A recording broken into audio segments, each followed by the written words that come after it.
Good evening, everyone, and we're ready to kick off our special council meeting.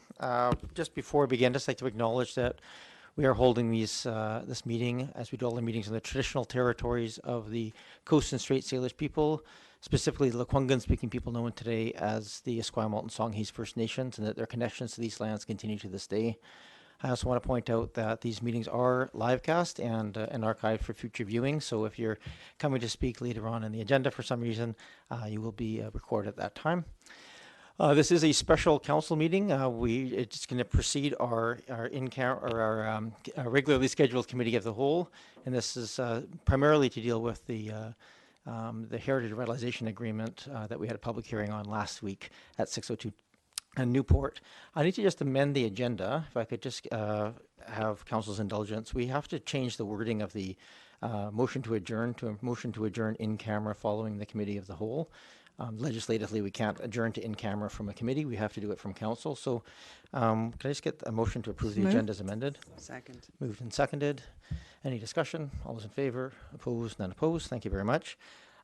And first up, we have, just before we get to the main item at hand here, we have a presentation here from the Victoria Urban Reconciliation Dialogue, who are going to inform us a little bit about what's been going on. So if they are here, I think I see, yes, that was in the audience. If you just come forward, have a seat at the table, and just start with your names, and you can both sit if you wish. I think we have 5 or 10 minutes allocated here just to get an update on what's been happening. If you can just push the button on the microphone so that you're amplified. It's important. And is there a presentation available? Just press the button. There you go. Fantastic. Thank you. Welcome. Hello, thank you for having us this evening. My name is Tanya Claremont. I work at the Victoria Native Friendship Center as the Director of Management Services, and I also coordinate for them the Victoria Urban Reconciliation Dialogue. Along with myself, my name is Sui Gorap, and we're in partnership with the Victoria Native Friendship Center, and I work for the Ministry of Indigenous Relations and Reconciliation on this off-reserve reconciliation dialogue project. Thank you. And I'm just going to ask, I know it's awkward, but if you could move the microphone towards each other, it's hard for people at home to hear what you're saying if you're not fairly close to that microphone. Thank you. Thank you. So, as you so respectfully did, acknowledge the territory. Thank you for that. So very quickly, we want to just give you a brief overview of the Victoria Native Friendship Center, who's hosting this dialogue on behalf of the whole community. So the mandate of the Victoria Native Friendship Center is to encourage and promote the well-being of urban Aboriginal people by strengthening the individual, the family, and the community. So this year, the VNFC is celebrating 50 years of uninterrupted service to the community. We'll be hosting a celebration in September, which you will all be notified of as soon as all the invitations are ready. We have a facility that's on Regina Avenue that's 38,000 square feet, and from there we host 51 diverse programs that cover prenatal till elder inclusion. We have about 100 to 112 staff depending on the season, and we have 86 daycare spaces that service the community. We also have a seasonal shelter that has 25 beds that runs from October 1st to March 31st. And just as a side note, of those 25 beds, we offer consistent housing over the duration of people's participation. And 20 of our guests were the exact same guests on the last day as the first day. So I just want to share that because sometimes the inconsistency of housing can go unnoticed when we're talking about our homeless community. And we thought that was a valuable learning exercise for us over the last year. We also have some apartment blocks where we provide supported tenant services and for families and individuals, as well as a foster home. And our Friendship Center has the very first lending library in all of Canada. It's public access to the community. The membership is $1, and it has the largest collection of Indigenous content materials on all of Vancouver Island. It's linked into the UVic catalog system, so students and professors are able to access researchers, the information at our site, and come and participate. So the Victoria Urban Reconciliation Dialogue has been happening for just over a year. We have had some very in-depth conversations about what that means to be having a reconciliation dialogue in this space. And so we want to comment by saying Victoria does and does not include any specific geographical zone. We know it has lots of connotations when you add the word region, area of, CRD. So we've tried to just simplify by saying Victoria, but we mean that in an inclusive way. Also with the word urban, we haven't defined that to mean or not mean the on-reserve populations that live so close to our municipalities here. And we leave that up to them to decide when's the right time for them to join our conversation. And so we've really been doing what it says, dialoguing for the past year. And through that, we've come up with some core values about how we want to work together and present ourselves in the community. So truth, justice, education, decolonization, sustainability, and inclusivity. We also have 3 main focuses that we've come to agree upon, which is we want to support the urban Indigenous voice that lives here in this community with us. We want to enable community engagement across all spectrums and groups that live as citizens in this area. And we want to generate some ideas for tangible action. But above all else, we want to be grassroots. We want to be accountable to the community, to the citizens, not just our urban Indigenous population, but the allies that support them every day here in this community. So this is a little graphic about how we see the sort of authorities happening. We have our community at the top. We have an advisory panel that we're working with. This is made up of members who have self-selected mostly to be in our advisory group. We've had 2 events so far, one with 40 participants and one with 85. And the reason of the growth was self-selection. People felt that they needed to be in the room having participating in that conversation. And the other big jump is municipalities. Between the first and second gathering, we were in elections when we had the first gathering last November, and we weren't when we had the February, and the participation of municipalities greatly increased, and we really appreciated that because we are talking about citizens that live in your communities. And then you see we have a steering committee. It's comprised of, the practical people that are helping us organize, keep the direction moving forward. But the steering committee isn't here to make decisions on behalf of the community. We're here to listen and help organize the thoughts of community so that we're reflecting back to them what they want to see in reconciliation in Victoria. We do have a steering committee. Our mandate is to promote collaborative reconciliation, which is led by the urban Indigenous community. It was really important for the group that came together to house this conversation through the Friendship Center and have that Indigenous anchor be part of the dialogue. So you can see we have membership from all levels of non-Indigenous government, and also that our terms of reference allow for expansion. It's not a closed loop. It's not a closed system. People can self-select to be stepping up to do that organizing work that the steering committee does. So we've had 7 steering committee meetings. We've had the 2 advisory panel gatherings. We have a working group that meets a lot to keep the information we are getting from the advisory panel, processing, analyzing it, and helping us move forward in our learning of what we are doing.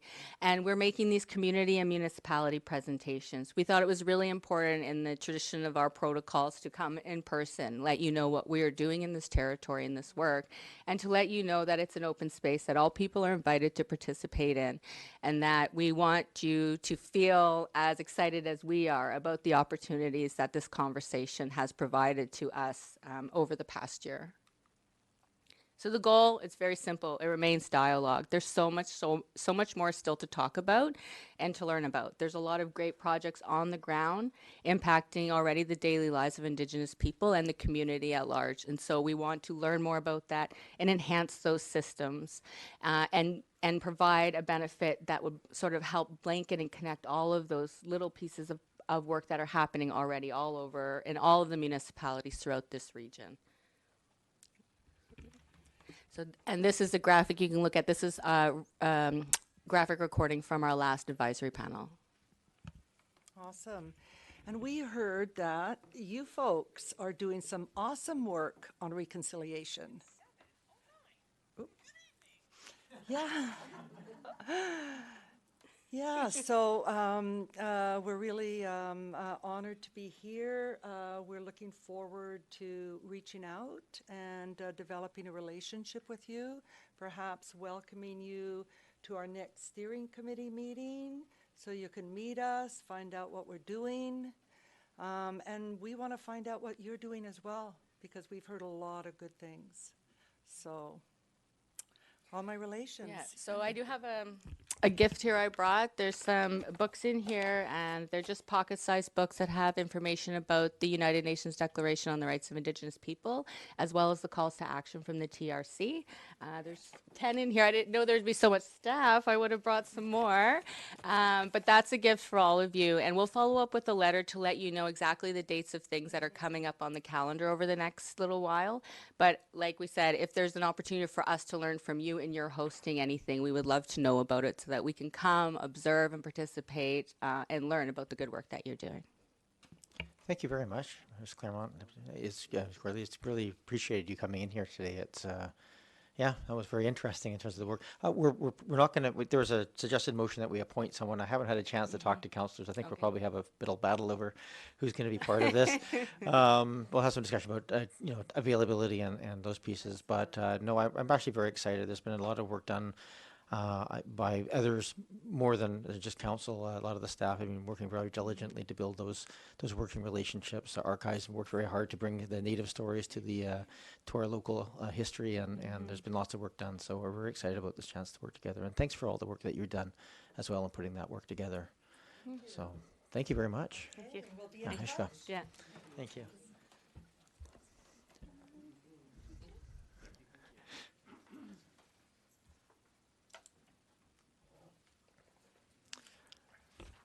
All right, up next, just to have our minutes from the public hearing held July 8th for adoption.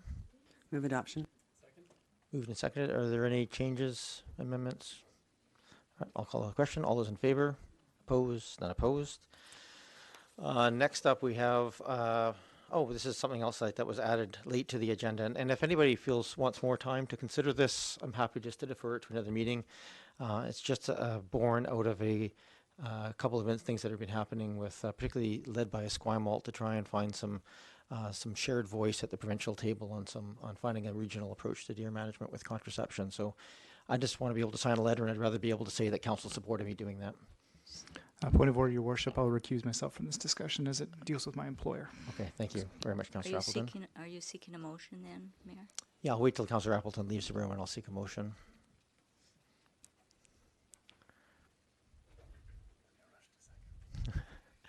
Yes, I need a motion on the table if people are comfortable. I'll move that Council authorize Mayor Murdoch to advocate to the BC government in partnership with other local municipalities that the province approve an accelerated immune contraception approach to deer management on a regional basis. And I'm honored to second that. Okay. Is there any other clarification needed from or wanted from council? Councillor Green? Just a comment. This is a great idea. Thank you very much for bringing it forward. It's something I've talked about, I think, for a long time, and it's really great to see it hopefully happening. Yeah, don't get too optimistic. Well, it's still a shared voice here is the good part. Councillor Zelka? There is a desire to get optimistic. I got to get excited about something. So I understand that we have a membership, or you have a membership on PUDAC, the Provincial Urban Deer Committee, and I also understand that through the discussions with the other mayors. I don't know if you could maybe provide a bit of background as to where this came from. I think it's a great idea. That would help. Thank you. So this is not an incident, something that came through PUDAC.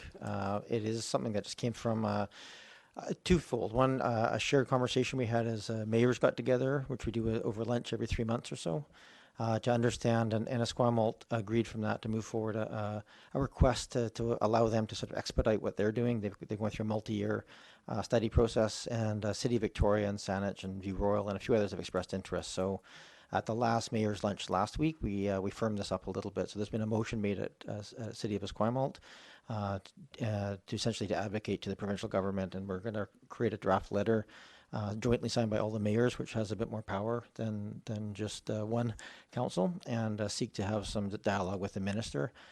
We just would like some ministerial support to go along with the very effective staff report we're getting right now through the PUDAC process. But sometimes it needs some political will as well as the staff. Councillor Zelka? And I presume at an appropriate time, if any results are forthcoming from the UWSS, Urban Wildlife Stewardship Society, they would probably be invited into that conversation at an appropriate time.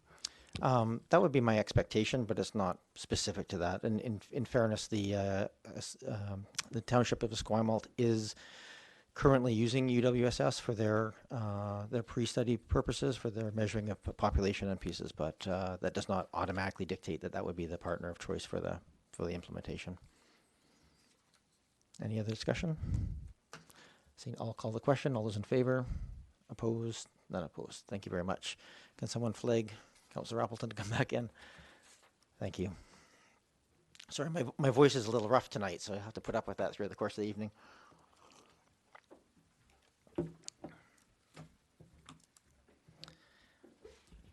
Now, I have a feeling that most people are here for this, for the council for the next item on the agenda, which is the bylaw memorandum for bylaws 4732 and 4733.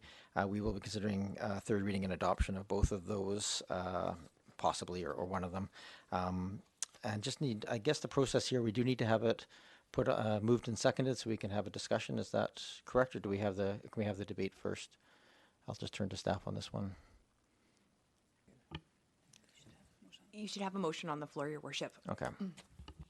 Would it be then, or should we do third reading and adoption together, or just third reading at this time is probably? Your Or- Worship, if you could separate them, that would be Yeah, perfect. optimal. That'd be my preference if we can. So can I have a motion for third reading of this so we can have a discussion? Move third reading of bylaw number 4732, 602 Newport Avenue Heritage Revitalization Agreement Authorization bylaw. Second. Moved and seconded. Thank you very much. All right, so we have had a public hearing. We've had lots of public input. We've had some pre-discussion in previous times at Committee of the Whole. I just ask, and I just to all of those in the chambers here, just so you understand the process that we followed so far. This application does what all these types of applications do, especially heritage revitalization agreements and HR. I'm going to call them HRAs from this point on, so I can shorten it up. HRAs are essentially a tool that allows an applicant to think outside the box and go through a negotiation process with staff to seek things that are not contained within the zoning bylaw directly. That negotiation process goes back and forth between the applicant and staff over time. Once there's essentially an agreement between the applicant and the staff is something that would have merit, it comes to council. So then it came to Committee of the Whole for consideration. We've had a public hearing on it. We've heard a lot of input, and this is the stage now where we really get a chance to debate the merits of the application. There is not a chance for more public input. We are by law limited to the information that we've received so far. So with that, I'm going to turn it over to council, and there's obviously pros and cons of this application like there is with all. So I turn to you for some of your wisdom and some of your thoughts based on the information that you've received. Councillor Patterson. Thank you, Mayor. I generally support this application before us for the HRA. I do appreciate that so many members of the community came out to speak in passionately about maintaining the green belt. And I think that is something that the entire community is supportive of. But I also appreciate the advice by our Director of Engineering that disruption to that green belt is almost unavoidable in the future simply because of the age of infrastructure and the future needs to replace that. And I am very pleased that the staff has taken steps to try and minimize as much as they can the disruption of that, and I'm sure that they will continue to do that. I also appreciate that the combined lot coverage of the two buildings that will be involved in this application are not seeking to dominate the land to the extent that could potentially happen, and that the new home that is planned is more modest in scale, as the OCP goal aligns to, and also provides accessible housing, something that is greatly needed in the community. The designation of the heritage home, pardon me, I'm also losing my voice. The designation of the heritage home allows council and the district to still retain some future control over what happens to the heritage building. And by protecting it through designation, it will also allow in future a potential new owner to come to the community who will share the values of the community in protecting heritage and the community values. So I see this as a very positive step forward. As a heritage revitalization agreement, it does not set precedents. And so for that reason, I think that this is a good tool in this application. Thank you, Councillor Patterson. Councillor Green? Thank you, Mayor. I too will support this application, and let me tell you why. First of all, as the former chair and member of the Heritage Commission, I respect the work of the Commission, and they have made some suggestions very strongly about protecting the streetscape, the hedgerows, and the vegetation that exists on the road. And we've talked about that at a previous meeting, and I'm fully satisfied that staff are committed to ensuring that they are protected and conserved, and further that the owner is committed to replacing any vegetation that might be lost in the normal process of construction. I know there were concerns about streetscapes, vegetation, changing the rural ambience of Linkley's, but from my understanding of comments from staff, both engineering and planning, every consideration is being taken to protect that landscape and that ambiance. I have seen a lot of changes occurring at that end of Newport Avenue over the years. There's a lot of new construction, and a lot of older homes have disappeared from the landscape. And I think that this is a genuine, authentic attempt by the owner to preserve the heritage house facing Newport and to remain on a property that she actually loves. And I think that is also to be respected. I think this gives a long-time resident a housing option that wouldn't otherwise exist for her. And if you are interested in these kinds of housing options, at the corner of Windsor and Roslyn, there is a very similar HRA that was done recently. It's a small cottage, one level, and it complements the street and complements the neighborhood. And as a result, there's tremendous support for that kind of HRA development. There are other HRA developments in Oak Bay that have occurred previously. All of them take into account the fact that the win-win for the community is that we gain a designated property, which is hard to come by in this day and age with all the new construction. I also believe that this offers us an opportunity as a community to support someone and support the neighborhood in making a new, smaller home for herself. What I think concerned me about this particular application at the time was, while people were passionate, and I did appreciate that, and I always appreciate when neighbors and residents come out to speak to council on these issues, I would hope that this would unite the neighborhood and not divide it, that it would bring people together and not drive them apart. And I'm hoping that ultimately, at the conclusion of this project, that the neighborhood will do that. I also had a concern about the anonymous information that was being circulated in the community, and the reason I was concerned is that this often denies opportunities for the applicant and neighbors to have meaningful discourse on the merits of the application. It's very difficult to combat information that is not signed and circulated and sometimes misleading. So I would encourage in future, if people have questions about this project, please contact and sit down with the applicant and ask her the questions that remain outstanding. And finally, I appreciate the work of the Commission. I appreciate the work of staff and also all of the residents who came out either for or against the project, because all of that information helps us to make and reach a decision. And these are not always easy ones. There will be people that will leave the room tonight pleased and others that will be displeased. But I hope, as I said, ultimately this project will bring you all together at some point. Thank you. Thank you, Councillor Green. Councillor Ney? I just want to preface my thoughts with thanks to all the people who came out to speak last week and share their views about this application. And as people were talking, I split my page into for and against and read through all the comments between last week and now.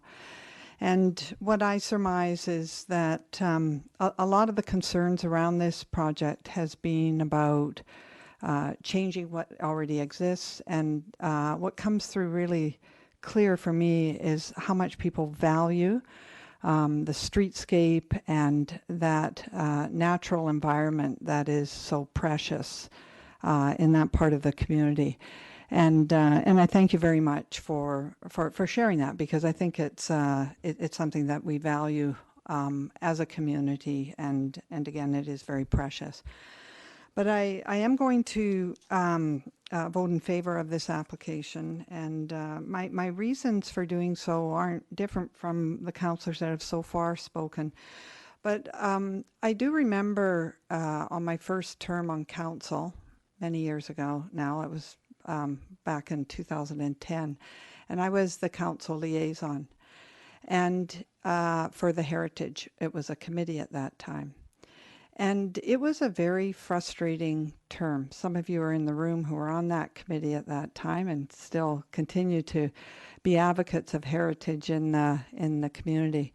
But at that time, we weren't using an HRA, and beautiful houses that had tremendous heritage significance were toppling right, left, and center. We couldn't protect them. As hard as that committee worked, we had no tools. We didn't have the leadership. We just didn't have the support in many ways. And since that time, the community has learned a lot. And you'll have noticed that the HRA is a land use tool that has been used recently to protect these heritage houses and properties. And that is something that community has spoken loud and clear. You can see that in our OCP. It's been stated as a valued asset. And so some of the issues that came up over the discussions that were presented last week were the concerns around the streetscape. And I'm satisfied with the way engineering is taking care of that boulevard. There will be about a 1.4 meter extension of that boulevard in front of the 602 property on the Linkley side. And I've looked at Google Maps, I've visited the property. I don't see that significant, but that in combination with the way the landscaping will be done there, with the hedge grove. If anybody's had a chance to look at the landscape plans, it's just packed with vegetation that will bring out and enhance the natural environment that currently exists. As far as tree protection, there's not a single tree that will go down on that property, even with the new dwelling. In fact, the tree canopy coverage will be enhanced to meet the 35% requirement that we now have with our urban forest management. In terms of environmental considerations, this is yet another building that will not be demolished ever.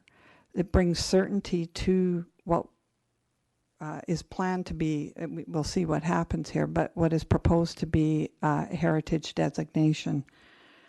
And then, of course, it offers a housing option with the new dwelling that we've been trying to introduce in the community. So the way I see this property is that, and of course, I'll just add that the footprint isn't, with the combined houses, the footprint would be less than if somebody came in and built a single family residence full out and had a 30% footprint, and here we only have a 20% footprint. So I think this HRA offers certainty to this property. It preserves a valued heritage property, and I believe that what we'll find in the end is that it will enhance the streetscape. So I'll be voting in favor.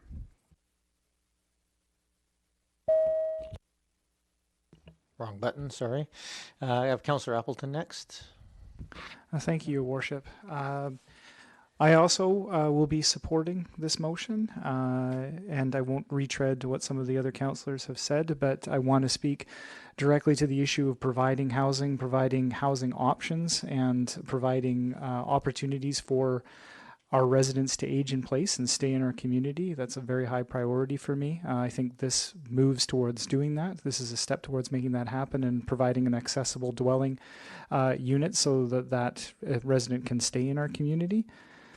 I do want to speak to the efforts that I believe that staff have gone to a pretty great extent to minimize the impact, to work with the applicant to preserve that streetscape character that was identified by the Heritage Commission and by the community, of course, as well during the public hearing process. So I feel that there is a minimal impact, and as other councillors have mentioned, the enhancement of the natural environment is a real positive in my eye. What I think has been revealing for me through this process is, and I want to speak specifically to those folks who came out and spoke at the public hearing, for those residents who raised the concern about the streetscape on Linkley's, I think we need to acknowledge, and I will acknowledge really directly, that we hear the concerns that you're raising. I think what was evidenced through this process, specifically about the implications of future upgrades for infrastructure on a street like Linkley's, and the impact that that might have, those types of infrastructure upgrades are something that council is committed to. They're not optional. When those things start to fail and need to be replaced, they need to be replaced. So what this is evidence for me is, I think council, I will just speak for myself, I won't speak on behalf of the other councillors, but I will say that for my part, I'm interested in looking strategically at when we roll out these infrastructure upgrades, how do we think a little bit outside the box about upgrading infrastructure in situations like this so that those streetscapes can get preserved, and how can we essentially implement something that's very much made an Oak Bay solution when we have to do those upgrades to preserve those values that so many people identified at the last meeting. So I can, I won't commit on behalf of council, but I will say for my part, this is something that I would like to, I will carry forward and I will have in mind when we talk about infrastructure, because there is a potential impact as we do these infrastructure upgrades to these street environments that people value so much. So with that understanding heading forward, I feel that this project is still supportable, and for many of the reasons that the other councillors have identified, I'm supporting it. Thank you, Councillor Appleton. Councillor Zelka, and then I'm assuming Councillor Braithwaite, you'd like to speak at the end? Okay. Thank you very much, Chair. I will not be supporting this HRA bylaw. This has been a difficult decision for me because this this proposal has such merit, and it checks a lot of boxes that are quite positive and speak to our OCP.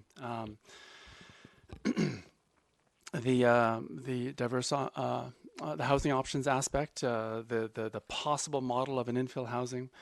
I see the considerations being made to try and be respectful of the lane in the back and the other properties. I see the attempt to try and not overwhelm what some other neighbors have done and try to in some ways emulate the subdivision that has occurred further on down the street. So I absolutely am impressed with the proposal, and I certainly would like to encourage proposals similar to this come forward. But for me, where this proposal falls down is touching upon the area of consistency of policy. With respect to things like neighborhood transitions, zoning transitions. I find that some of the subdivisions that were done further up the street, going from an RS4 to an RS2, some of those extensions that were done, or some of the subdivisions that were done, weren't as noticeable as I fear this one will be. To some extent, this feels, because it is right in the middle of an RS2 zone, and it's creating essentially an RS5 or two RS5's houses right in the middle of it, since it's already a very small zone that is being made even smaller within the RS2 zone. So we're essentially starting to build out what looks like an RS5 zone. And to me, that's just a bit too jarring, and the transition just isn't there, and it's not something that I can support. agree with Councillor Green with respect to the property at Windsor and what was the other? Windsor and Roslyn, in the middle of an RS5 community. That's an excellent use of an HRA or of a process to provide for excellent infill housing. But here, the transition isn't the same, in my opinion. So, in that respect, I find it's not a good model for infill housing going forward. I also find that the house that's being suggested in the back is a bit larger than what I would like to see. It's been described by some as a laneway house or as an infill house. It's, if I remember correctly, it's larger than the main house, all in, or certainly the footprint. Just looking from the satellite view is larger than the main house, and that concerns me. I noticed that the infill house is nearly 0.4 FSR, which of course is allowed for a lot of that size. But I don't quite understand why staff insisted that any variances going forward would be with respect to an RS2 zone, and it wasn't simply redesignated as RS5 to try and minimize any potential variances going forward. I didn't quite understand some of those aspects. So there's still too many questions with respect to this from me. I would prefer to push it back to the proponent and to see if some further adjustments could be made, preferably seeing the house along Linkley's made a bit smaller. And yet I still appreciate all of the work that's been done to try and, to some extent, maintain some aspect of the ambiance of Linkley's with respect to its now rural character, even though it is technically an avenue. So I appreciate some of the suggestions from staff in terms of what they can do to try and help minimize impacts on the streetscape. As it looks like, if I count their votes correctly, this probably will go forward regardless of how I vote. So I certainly would hope that staff would be very sensitive to the neighbors with respect to trying to maintain a streetscape. And at the same time, let me just add, as in closing, that I will do everything in my power to encourage and support, however I can, the neighbors maybe becoming the second heritage conservation area after the Prospect Place.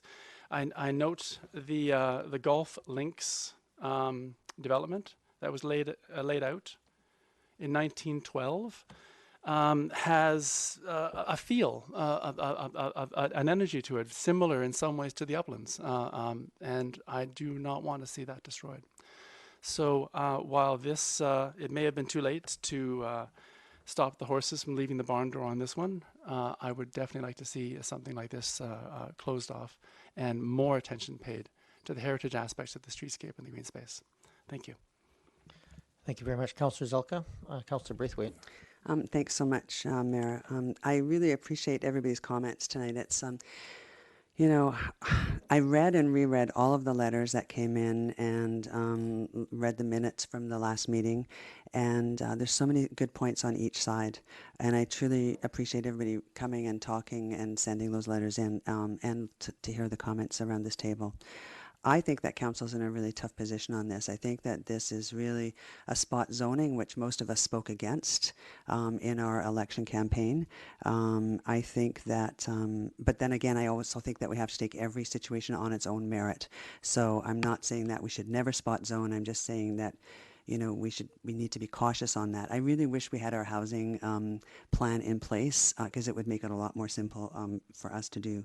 But we get paid the big bucks, no pun intended, to make these sort of decisions. So I really struggle with this. I think that the applicant has put forth, as Councillor Zelka has said, a very reasonable application. Perhaps for me, it's a little bit of like the cart before the horse. I think the HRA should have come first, and then I think the subdivision should have been asked for second. I really looked at a letter that one of our very learned resident sent in, and that's Jean Sparks. And she talks about the HRA as a valuable tool meant to provide heritage protection to a threatened building by a one-time zoning amendment designed to confer a benefit or a win-win to both the property owner and the community. And she says that, she goes on to say that the HRA is not intended to be a subdivision tool. And I would have to agree with her. I don't think that the HRA should be used as a subdivision tool. I've read, as I've said, all of the letters. I think that to lose this beautiful corridor which I consider a real community asset, and I think that it's something that I look forward to having little areas like that within our community, that I can go and it feels like I've gone out into the woods and I can walk along a street and it just be surrounded by, all the trees and the wildlife and all that kind of stuff. It's like being in Uplands Park, honestly. I think that so that's something that I don't want to lose. I think that two things that I do want to say, and one of it touches on something that Councillor Green was talking about, and that was the anonymous info that circulated prior to this coming to council. I think it's really unfortunate that we have information like that goes out to people and perhaps makes people feel strongly about an application that they've been given the wrong information on. And I think at some point in time that it would behoove council to perhaps, before an application like this comes up to council, that we would have some sort of a fact sheet that would be available either online or at the front desk, because I'm sure that staff was probably inundated with questions saying, and what is this really, a 2,700 square foot house? Is this, is this? And I think that we need to be able to dispel that misinformation that gets put out into the community, because I think that cannot be nothing but harmful. And I feel for the applicant in that regard, because it's unfair that misinformation is put out. And it probably garners a lot of comments that could be construed as hurtful, because they're going on misinformation. As far as aging in place, I think somebody in one of the letters said age in place versus age in community. I think that that's a really good point. We can all age in community if we can stay in Oak Bay. We don't necessarily have to age in place on the same property that we've lived in for a number of years. Again, I would like to have seen this come forward after our housing plan was in place, and I just feel that I need to when I looked at the letters, I realized that the letters were 2 for 1 against this application. And so I had to really take that into consideration, and I will be voting against the application. Thank you. Thank you, Councillor Braithwaite. Is there any other comments, if you want to speak again on anything? I'm going to keep my comments fairly short on this. I think this is one that I've struggled with probably more than most, in the sense that there's very legitimate arguments on both sides of this, and I think I'd like to express my appreciation to council for raising them. I think all the points that I would raise on both in favor and in concern have been articulated quite well. I do hold that I don't know if we're looking at finding infill housing, that doing it on the lot, doing it in a subdivision of in a series of larger lots is the right approach. That being said, the HRA tool does give us that piece, and I have to, again, look at the merits of the particular application, and I would like to express my appreciation to the applicant and to staff for negotiating, I think, within this context, what is as good as you can get for this kind of model in terms of being sensitive to the natural areas and the primary concerns of the Heritage Commission in terms of the streetscape. So I guess you guys have all been wisely sage and said everything I was really going to say on this one. I don't think I have much more to add. I feel very appreciative of the thought that everybody's put into this consideration. So I will then, if there's no other comments, I am prepared to call the question. All those in favor of the motion as is? Those opposed? We have Councillor Zelka and Councillor Braithwaite opposed, so that passes. That's third reading. Do we need motion of adoption? I move to adopt. Second. Moved and seconded. We don't normally debate on adoption. All those in favor? Opposed? Same to opposed. Thank you very much. Procedurally, we also have to consider the Heritage Designation Bylaw, which is the very positive one. 4733. Can I have a motion for third reading? Move adoption, 602 Newport Avenue Heritage Second. Designation Bylaw, number 4733. Moved and seconded. Is there any discussion on third reading? All those in favor? Opposed? Not opposed? Need a motion for adoption. Move adoption of bylaw 4733. Second. Moved and seconded. All those in favor? Opposed? Not opposed? Thank you very much. This does not stop the process. There's still a lot of work, I think, to be done in terms of the subdivision, other pieces, but from council's perspective, it's now out of our hands. So thank you very much for all those who came. We have to make a motion to adjourn, and if I could just get someone to read the motion to adjourn from the end of the committee of the whole meeting, we need to make that motion just with the caveat that that we move in camera following the committee of the whole. I move that in accordance with section 91A, E, and K of the Community Charter, that the open portion of the meeting of Committee of the Whole be adjourned at the end, and that a closed session be convened to discuss personal information about an identifiable individual who holds or is being considered for a position as an officer, the acquisition, disposition, or expropriation of land or improvements, if the council considers that disclosure would reasonably be expected to harm the interests of the municipality, and negotiations and related discussions relating to the proposed provision of a municipal service that are their preliminary stages, and that in the view of the council could reasonably be expected to harm the interests and the interest of the municipality if they were held in public. Second. Whew, well done. We obviously want to get through this meeting quickly. All those in favor? Opposed? Not opposed? So if I don't mind, we're going to just take 3 minutes. We have to restart our video stream. If anybody wants to refill coffees or waters, we'll come back here in about 3 minutes.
I'm just going to ask Councillor to come back to the table and we'll start our committee of the whole.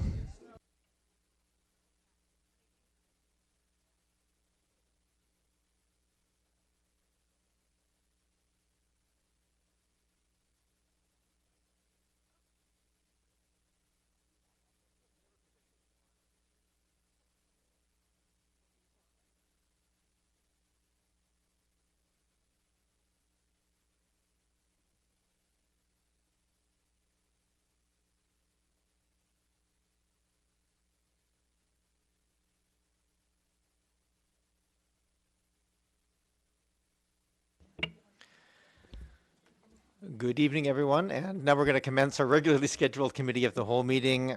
Thank you, everybody, all for coming out. I'll just start this meeting as we do all of our meetings, just with the acknowledgement that we're holding the meeting on the traditional territories of the Coast and Strait Salish people, specifically the Lekwungen-speaking people known today as the Esquimalt and the Songhees First Nations. Their connections to these lands continue to this day. I also want to remind everybody this is a committee of the whole, which is less formal, and we'll invite people to speak to items as they come forward. You will be recorded at that time. We live stream this and of course record it for archive purposes. So with that, we have an agenda in front of us. With the indulgence of council, I'd like to move item number 11 in front of item number 10. Item number 11 is just the upland siting and design for an outbuilding. Just move it in front of the HRA application, just 'cause I think the HRA will probably have a longer discussion piece attached to it than that. So with that indulgence, we get a motion just to approve that amended agenda. So approved. Second. I mean, Moved and seconded. All those are very eager. All those in favor? Opposed? Not opposed. We have first item up, the Parks, Recreation and Culture minutes. This is a special meeting that they were just looking at with procedural pieces. Can I have a motion to approve? Motion to approve the minutes. I need a seconder. Sorry, this is minutes for the Committee of Parks and Rec. Any discussion? All those in favor? Opposed? Not opposed. Thank you very much. We have a strategic energy management plan. I believe we have Mr. Olson in the audience, which he comes forward. Welcome, Mr. Olson. We have this as an annual event, essentially, to come forward and give an update. So we have a 10 or 15-minute update. We have a very detailed report, which was very fascinating reading, and a pretty detailed presentation as well. So without further ado, welcome. Let me just get this. That? There you go. Okay, I can just use this. Okay. Okay, well, thank you. First of all, I just want to thank you for having me out. This is something I've been very passionate about for a great many years, and it's always awesome to get a chance to share what we've accomplished over the years. So first off, in this slide, it just mentions in the bottom that money isn't all we're saving, and I put that there to remind myself that when we started all this, it was only about saving money, trying to save the budget, trying to keep things rolling. And with that in mind, we started doing a series of projects, and I thought I'd just list a few of them here and just point out a couple of them. The first one I just want to mention is we did a major energy upgrade back in 1996. In 95, we did an energy study that outlined all sorts of ways that we could save energy. They didn't give us as much money as we needed to do all the things we wanted to do on it. So we were able to find a way that we hired an in-house electrician on a part-time basis. We used our own guys, pulled wires in between ice cleans, and it took a lot longer to get it done. But we managed to get a lot more done than we would have had money for had we gone out. And that was just one of the attitudes that we had, was we're gonna get the most bang for our buck, and we were able to do several things that we wouldn't have been able to do. And that certainly helped us get some momentum started with energy savings. The second one is the various energy upgrades, and just another example of that. One of the things that we did in the ice rink was we bought it's called low-E ceiling that we used to hang at the Memorial Arena. And we bought that and went down with our staff, and we spent 3 days on a condor lift and brought that all down, and we installed it in the ice rink. And so just a couple examples of now we're saving energy with very little outlay, and this was kind of the way we've really taken on a lot of these projects. We do as much as we can ourselves, and yeah, and the returns on investment have been amazing. So this all leads down. These are just a couple of the major ones, but basically there's a big spreadsheet with 44 different items on there that we've done over the years, and on that we sort of can track how the price of the commodity has gone up, and our savings year after year on it. So these are some of the areas that we got the savings from, and these are some of the results.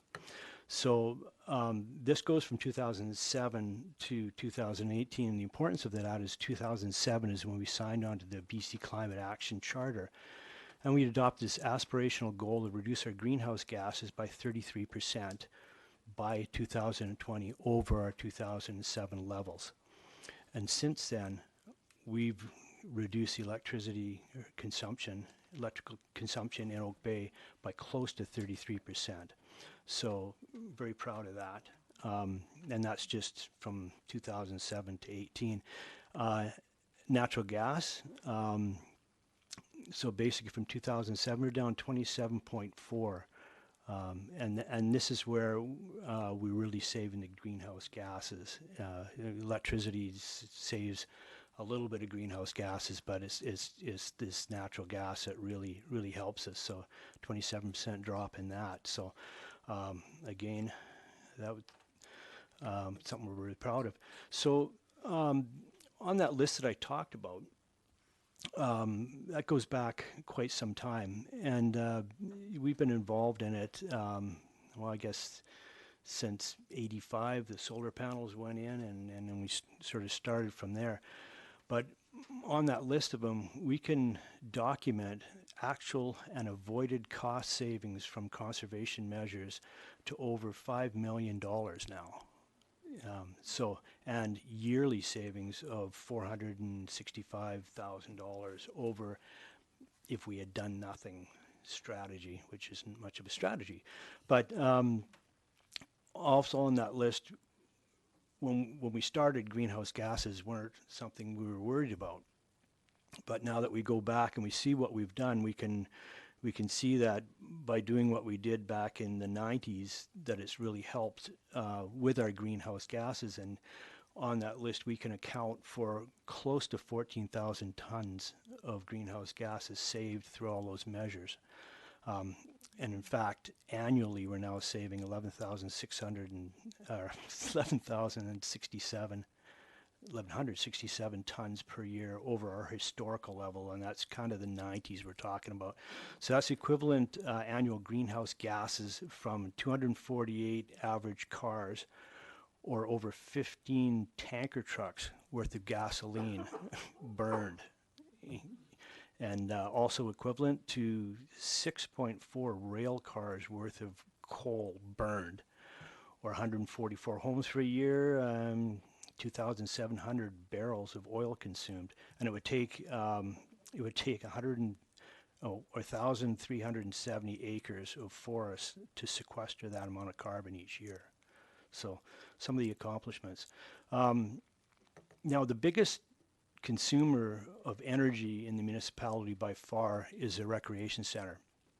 And in 2013, when I was doing all the numbers to find out where we're at on year end on it, it became very obvious that we had hit the point where we were saving more than 50% over what we used to, and that's combined electrical and natural gas savings in it. So that was a huge benchmark for us to get past. Of course, since then we've been adding to those savings. But just to put it in perspective, in 1993, the rec center itself consumed almost 5 million kilowatt hours of energy, and that's now down to just over 2 million. So that's almost 59% reduction. So that's enough to power 277 homes for a year.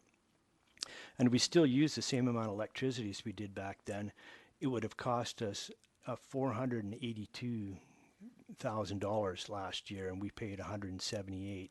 So $304,000 in avoided costs. So in fact, the entire municipality now uses 1.29 million kilowatt hours less than what just the rec center used in the early 90s for electricity. So natural gas for the rec center is down 45% over historical levels. And along the line in 2011, we got the electric Zamboni, that got rid of a $10,000 a year propane bill.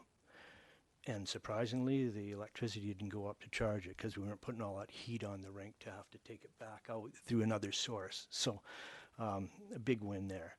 Our newest milestone. So when I was doing the numbers in the end of 2017, I knew we were close to this. And unfortunately, we didn't have the exact numbers for what we used historically, but you can reverse engineer it from all the projects that we did and you add it back in. And probably in the 90s, we were probably 8 to 9 million kilowatt hours. And at the end of 2017, we were down to 3,800,000 kilowatt hours, including the rec center and all the pump stations, all the things that people don't normally see, streetlights, everything in there. So, so like I say, in perspective, the rec center was almost 5 million back in its day. So huge reduction. The next milestone for us is going to be get that natural gas down there, and I think we're well on the way to do that with this latest project, the rec center, the energy recovery loop. So next year, hopefully, we'll have a new milestone. Greenhouse gas reductions. So now we go back to our 2000 signing on to the Climate Action Charter, and so we had to come back with, well, if we're going to make it to 33%, how are we going to do it? How much do we need each year? Where does it go? So the blue on this graph shows how much reductions each year we would need to do to get to 33% by 2020. And you can see in 2015, we were at 30.7. It looked really good for us. We've had a couple of hiccups here in the last few years with a little bit of colder than normal weather and a few mechanical breakdowns. But that's something we're gonna make this. We're gonna make this for sure. So, and I'll talk to you for a second about carbon neutrality. So the first part is what you just saw. We did everything we could to reduce our greenhouse gases. And the second part is we try and balance what we do use, because we're never going to get rid of everything, that every carbon emitting, function that we have in the municipality. So we do things that have a positive impact towards greenhouse gases and climate change. So back in the day, we decided not to just buy carbon offsets to say that we're neutral. We decided we adopted the I can't remember what the term is, but basically we used our own money to fund our own initiatives because we knew what we wanted to do and we knew we could make these things happen. So thanks to that good decision back then, we have been carbon neutral for the last 3 years now. And this list shows how we got it. We produced 1,104 tons of greenhouse gases through the processes that we do in the municipality, and the ones in the black here are how we balance that out. Yard waste, kitchen, organics, that all. If it was to go to the landfill, if it gets covered up, it creates a lot of methane because there's no oxygen for it to break down, and that's 21 times more harmful in terms of greenhouse gases to the environment over a 100-year cycle than treating it responsibly. So those are areas that we are making a positive difference in there. The trenchless technology that's mentioned here is new this year, so thanks to Grayson Engineering for helping me with that, because that's a lot of savings there. Of course, that saves trucks idling and digging up and runs back and forth to the landfill and everything. And then the CRD, industrial and commercial, is basically the CRD takes the what's collected throughout the CRD from industrials, restaurants, commercials, and commercial businesses, and they divide the savings from that source based on population through the municipalities, and we get to claim 192 this year. And you see a total down there of 205 or 251. And the other good news about that is, as of this year, we're able to carry that over to next year if we were to need those funds. So that's pretty cool. Why that's important? Well, you've got climate on one side. Here's the basically the 5 since the 21st century. The annual global temperature record has been broken 5 times. So that's not good news. And also the cost of the commodity here. So this is BC Hydro projections, and we figured that it would cost Oak Bay an extra $1 million over this period had we not done anything. And interestingly, the 5 years before this chart starts had 29% increase there. So for 15 years till 2023, it would go up 66%, and that's a lot of money. So now how we plan to combat all this is all in the Strategic Energy Management Plan, which you guys have a copy of now. So that's basically the backbone of our energy management program. Includes details how we intend to move forward with conservation initiatives, and you'll also find energy policy goals, targets, and how we historically used energy, and our plans for the future. And this, if it ends up where the last one went, will be on the Municipal Hall's website under plans and reports, under sustainability there. So once it's signed off, hopefully we'll get it put up there, and anyone can have a read through it. So in the SEMP, you're going to find things such as this one I've chose to show. This is our electrical targets and goal. And now in this one, I used 2012 to 2020 because that's when we came up with the goals. We came up with the goals, didn't get a lot of feedback. I felt that we should just find a place where we could keep our cost level, so we reduce by the amount we think they're going to increase the rate and stay level. And based on that green line over top was our 5-year average for the 5 years before we started in 2012, and you can see how we've lowered it down to 2018. We're a good bit on the good side of where we need to be. So that's a 28% reduction over from 2012 to 2018 so far. But the bad news here is that it still went up on us. They're still paid 11% more this year. So sorry, guys. I don't know how that happened, but more information you're going to find in the SEMP here is here's just a couple of items. And I just wanted to draw your attention to the gas and diesel up there in the top corner, and that's an issue for going forward if we want to lower our greenhouse gases anymore. I'm not sure what to do in this area. We need to do what we need to do, and it takes vehicles to do that. But most of the savings we've had in our greenhouse gases are from initiatives in the buildings, and those have worked out really well, but we're running out of more of options in our buildings. And if we're going to say that we want to take this to the next level and make another commitment to lowering them in the future to a certain level, we're going to have to find at least a partial solution for gas and diesel. So the other two slides are just actually more things that you're going to find in the SEMP, and I love looking at them because they're just that's the kind of picture I want to see. So we're very, very proud of those reductions, by the way. I think it's amazing what we've been able to accomplish. So and these are some of the projects that have been done recently, and I've got the street lights on here for this year, and I thought they would be going getting going by now, but they're going to pick away at that throughout the year, but I've left it on here. The rest of them are already done. The energy recovery loop is about 95 to 98% done and working, and we're seeing tremendous results from that. But the main thing on this is down at the bottom, we get greenhouse gas savings there, 187, 188 more we're expecting. So when you think of that chart dropping, that'll take another a big chunk out of that for next year.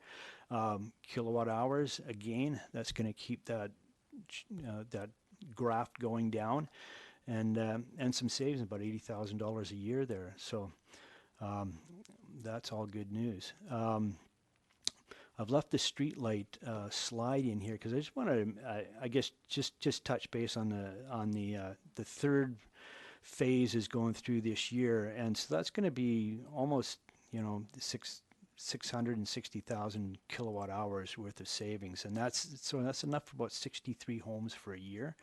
And when we think back to that chart of where the electrical costs are going over the next while, and you put those savings in, you get about $900,000 worth of savings over the next 10 years the way things are going. So, and also these fixtures are made to last about 20 years. So instead of running around replacing them on a regular basis, they're going to have to go out and clean them every few years and to keep them up. But I also wanted to mention that this is one of those things that was just a dream not that long ago. It's just, you saw the infancy of it coming. The fixtures were really expensive, and some places were jumping in anyways.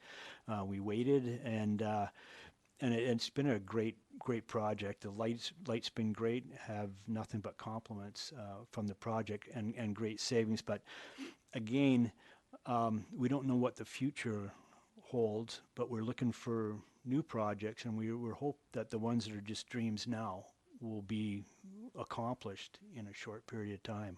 Let's see what happens. So our future projects, and here's one of those dreams: solar PV for the rec center. So when we added the new energy loop, we basically added a bunch of pumps, which makes electricity go up, but it also drops the natural gas in a huge way and in a disproportional way. So when we see next year and we look at this and we see our rec center electrical going up, the more those pumps run, the more natural gas we save, the more greenhouse gases we bring down. So it's a good thing, but I'd love to I'm kind of greedy. I want those charts to keep going down, and this is what I see as a great solution to that. And we're looking for some funding from grants or something like that in that, because it's a very long payback. Perfect option for a grant if anyone's got any connections. And so no heat pumps from Monterey, and I mentioned that's our last big building natural gas saver. So there are a few issues there where the electrical panel is stuffed right now over there, so we have to overcome a few things and get that going.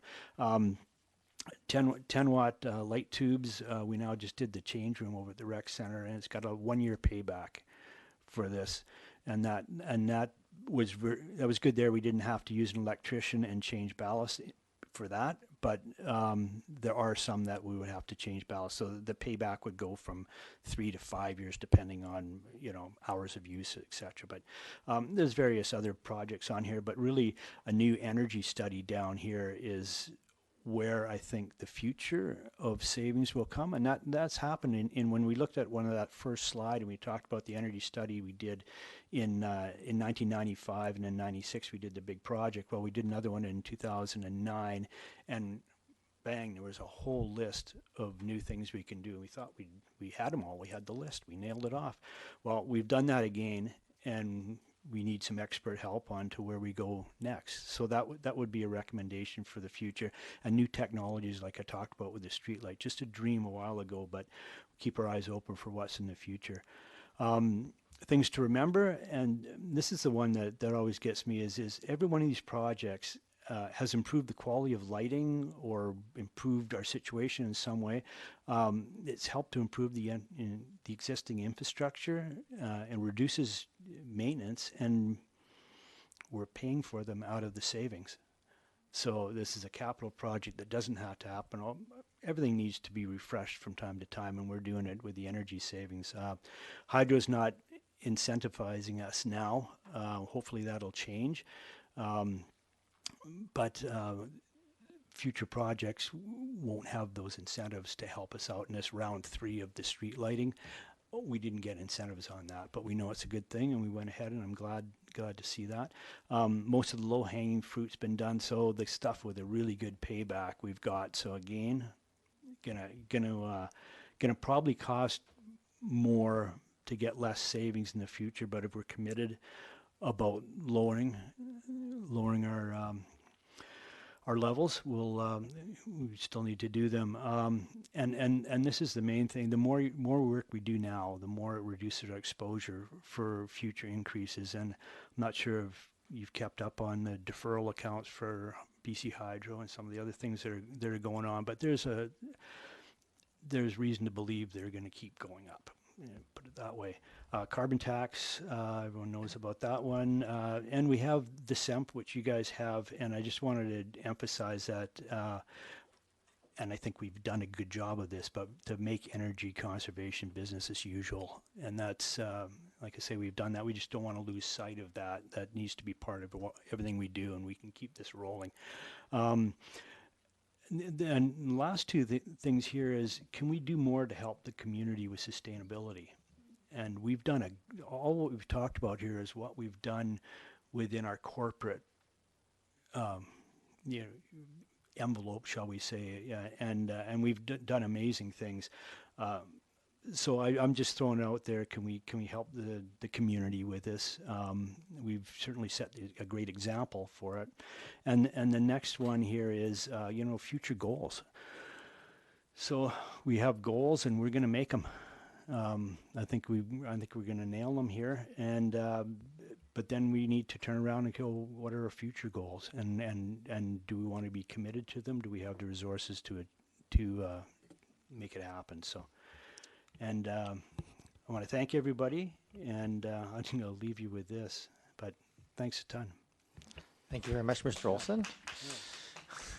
We don't usually clap, but sure. Well, I think that is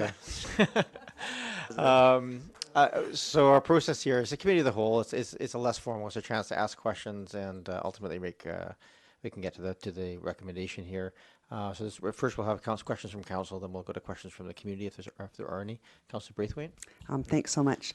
Mr. Olson, thank you very, very much for being here again this year to present this. It's always a pleasure to see your bright, shiny face coming in and talking passionately about this and what you do for our community. And we should all be clapping you specifically, because I know that you put a lot of time and effort into this.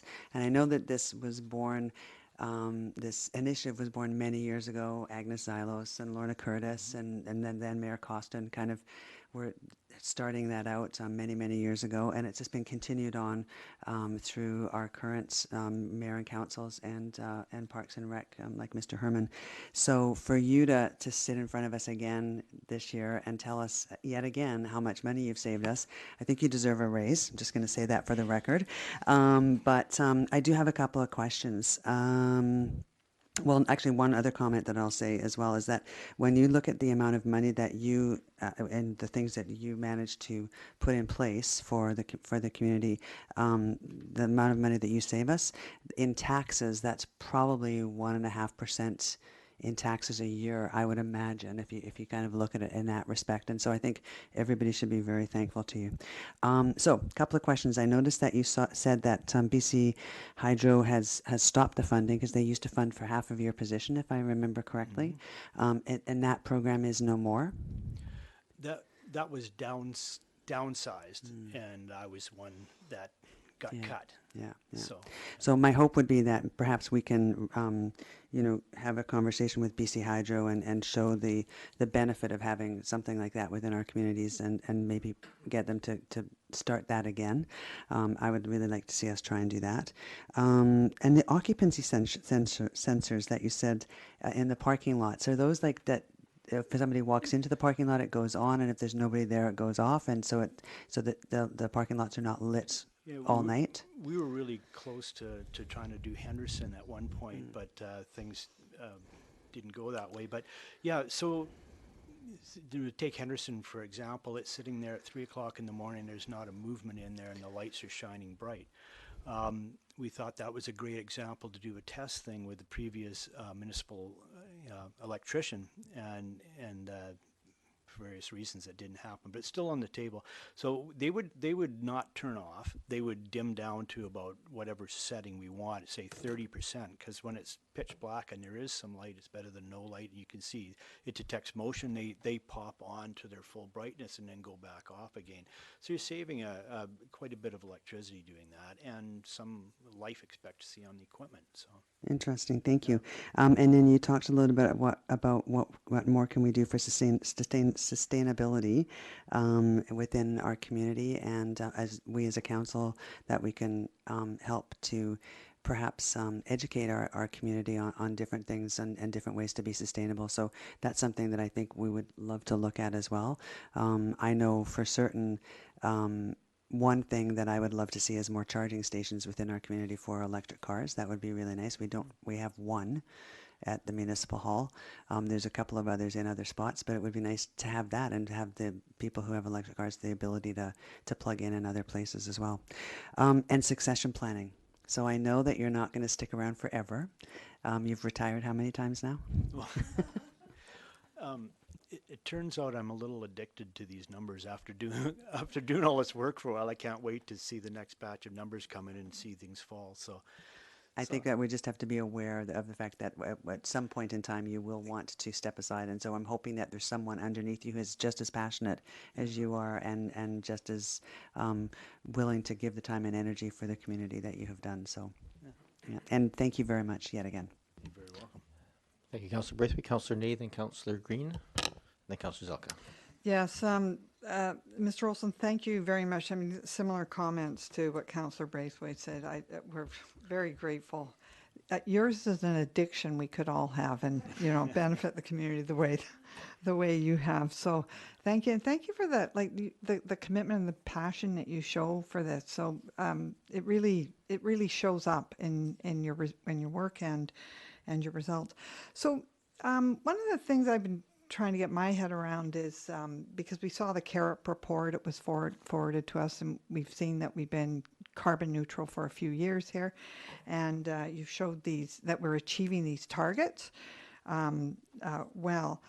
And I was going to make a comment on because these are corporate GHGs reductions, not community reductions. Exactly. And I mean, maybe this is a piece that we need to deal with as a council, but I always get a little concerned, as much as I don't want to mitigate how much appreciation, but how the community can sometimes be, we could become complacent because of the good work that you've done reaching these targets and our carbon neutrality status that we can brag about, and then not do the other good work in the community. So I appreciate that you've said that, and I'm just wondering if you have any comments to expand around future community work, because your focus has largely been corporate. Well, what's interesting is when we work on the CAREP report each year, it's every category that's in it starts out with what have you done for your community-wide, and then what have you done corporate-wide. And we have a lot less things to talk about in the community. And what they're looking for is enablers. What have we done to make it easy for them to lower their carbon footprint? like City of Vancouver, I believe, has, for instance, if you include a heat pump or energy efficiencies in your new build, they'll relax a little bit of the overall lot coverage, so you can build a little bit bigger as long as you build it more efficient. Just a one thing that they've done, but if you talk to other communities, you'll probably find some wonderful ideas of what people have been doing to enable the community, basically.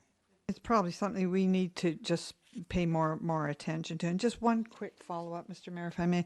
But you also, in your final recommendations there for the future, speak about how the GHG savings in our buildings are probably behind us, and we need to look at these other places to get savings. And one of the places you point to is in our fleets. And I'm just wondering, because we always ask that question, we're always striving to get more electric vehicles to reduce the amount of GHGs used by gas and whatnot, but that they have to come down to a certain number. But as the cost goes up over the next couple of years, the tax, that we're probably getting to a place where shifting over to electric fleets might be more feasible. I'm just wondering if you might comment on that. Right now, there's not a lot of big trucks or the kind of vehicles that we have in our fleet that are going either hybrid or electric, other than some small vehicles which we could easily turn around, but they're not the big consumers. So right now, most people are basically looking for efficiencies, and new vehicles are more efficient than old vehicles, and that's where we see that slight little reduction when we looked at that chart probably came from.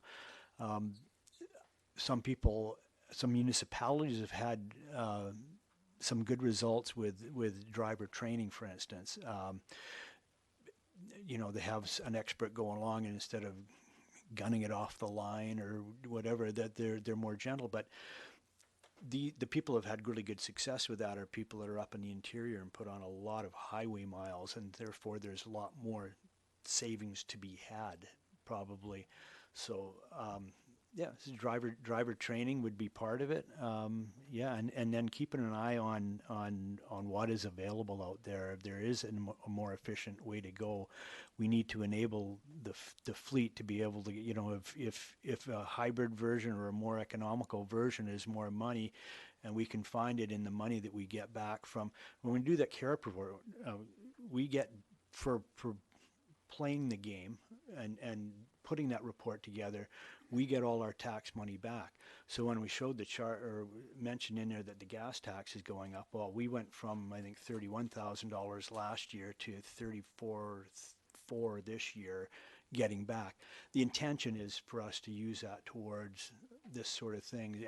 And if there are options, I would think we need to let all our department heads know that if there's a better way, it may cost you more than what you had in capital, but we can maybe top that up out of the green initiative or something that we could maybe work towards this.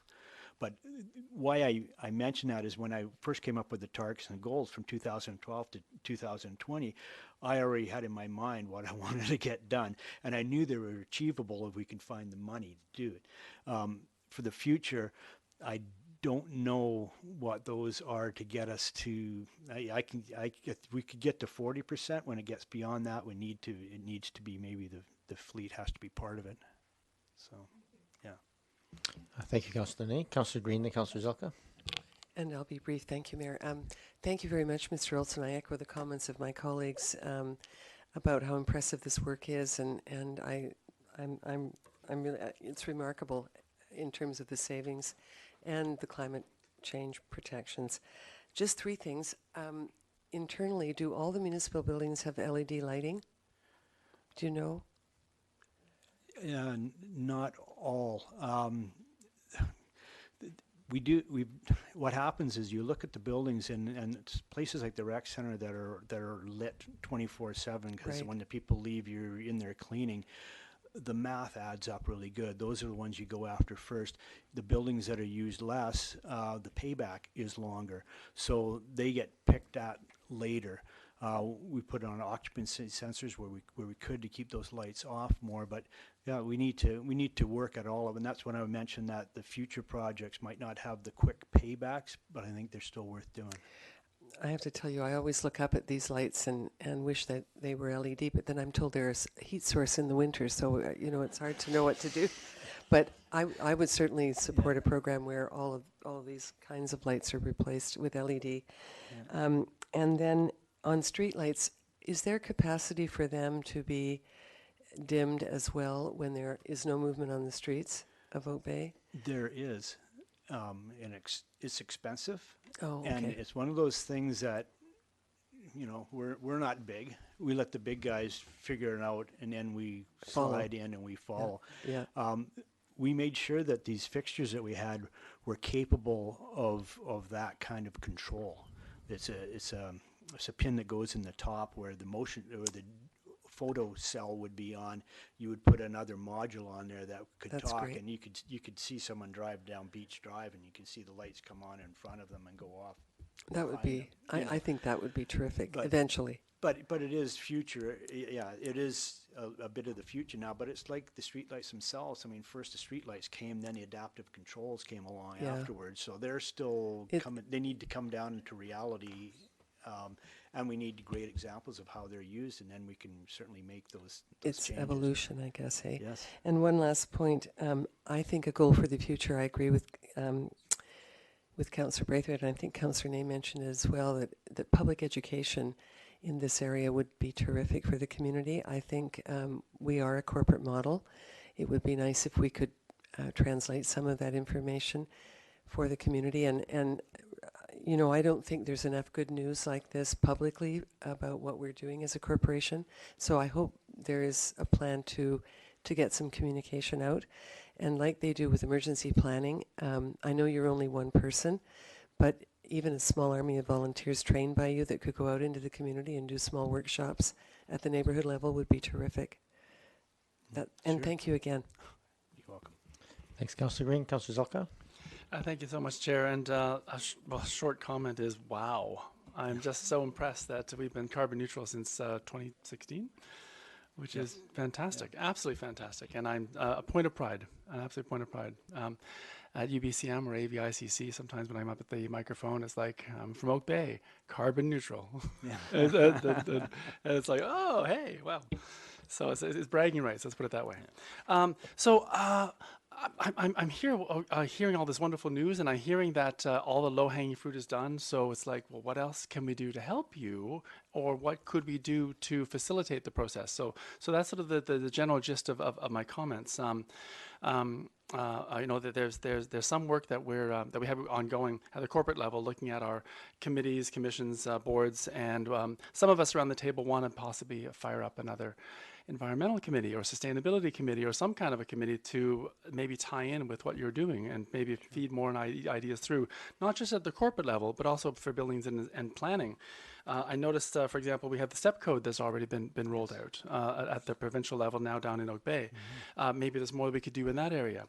I hear the police every once in a while coming hat in hand, wanting to buy another interceptor pursuit vehicle because we have all these speeders in Oak Bay to worry about, and yet light duty vehicles and SUVs are now coming on stream, electrical ones that are available. So I'm hoping to see more and more vehicles be more electric, which will only drive up the need for more plug-ins throughout Oak Bay.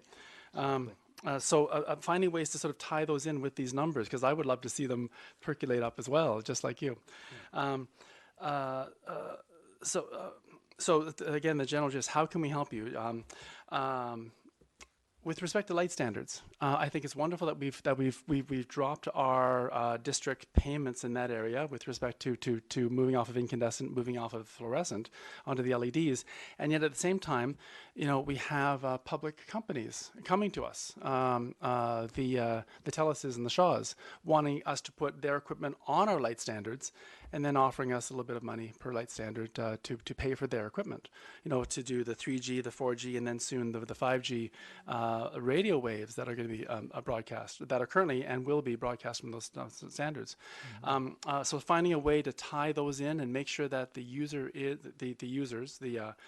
corporations are actually paying their way, because I do worry that maybe the $100 or whatever it is per light standard that we get today may not be enough. Yeah, typically those are unmetered lights, so we basically come up with a calculation based on hours of daylight or how often they're on, and that's a calculation done with hydro on them. So if any equipment is added onto the pole, they have to give us some pretty realistic numbers, and they have to make that okay with hydro that those numbers are factual. So. And I don't know if other districts have done it. I don't know whether we've done it, but that's certainly something that we need to look at, since these technologies, new technologies that will help, potentially hinder, potentially skew out some of these numbers need to be considered, I would suggest. Yeah. I was dropping off my kid the other day at UVic at the, Science Venture Camp. And I got lost because UVic has such these wonderful places that we're getting lost. And who wants to go on that big circle route? It's like, no, you got to take a little shortcut. So just north of Finity Gardens, I was very pleased to discover that they have district heating that's now going on stream. Started to build in 2016, and it is now built. And it's in Oak Bay. I was going like, why has this secret been sitting here? Has building and planning and engineering been keeping it from us? Because this is such an incredible resource that is going to benefit UVic, but it's not that far from our Henderson Parks and Rec building with a little bit of tunneling. I don't know. Ideas. I can only suggest ideas. One question I wanted to ask through the chair is, how does this align, or how could it align with the asset management plan that is in process? So we have our strategic energy management plan and the asset management plan. How does it sort of fit into the whole, please? It hasn't been discussed at this point. So. Another area for us to consider then going forward. And then I'll just leave the last question that is really more for all of us up here. How can we help? Well, what is it that we can do to organize things, not just at the corporate level, but also push it out ideally to our citizens of Oak Bay? Yeah. Thank you. Thank you, Councillor Zelka. Councillor Appleton, you wanted to? Yes, thank you, Your Worship. I'll be very brief. At the risk of retreading, I really can't echo enough what Councillor Ney has pointed out, and as you have indicated in your report, Mr. Olson, about the need and the critical need for us to look at options to address carbon neutrality in the community. So this does, the great thing about this report is it does show a really strong commitment on behalf of the municipality to take these measures. And that leadership now needs to be shown in community-based initiatives. So I really appreciate you pointing that out on a number of different occasions.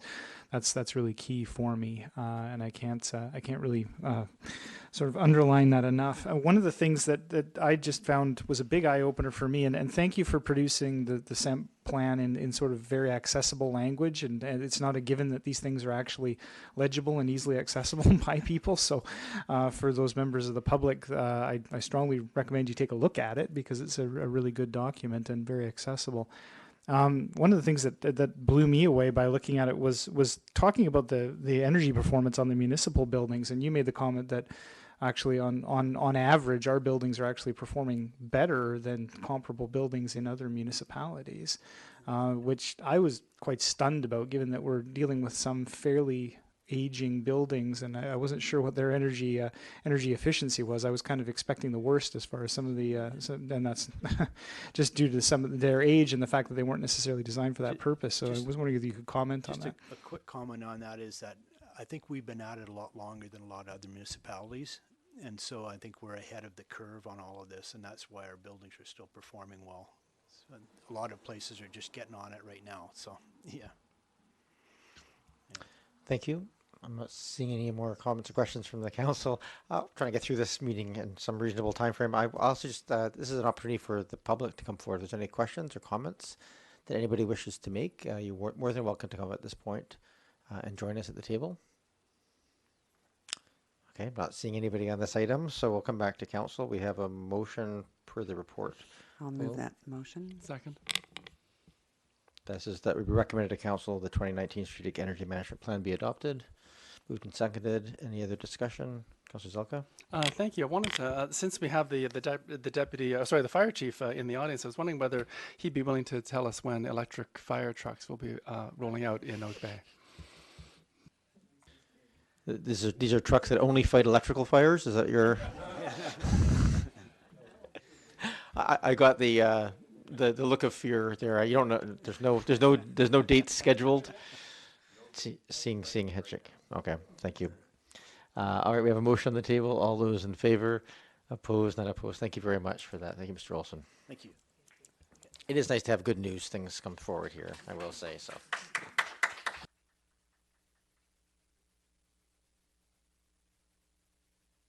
I just asked at the beginning of this that we move the next item number, depending on which agenda you're looking at, item number 4 or /11 to the up in front of the HRA. Just this is the upland siting and design for the outbuilding.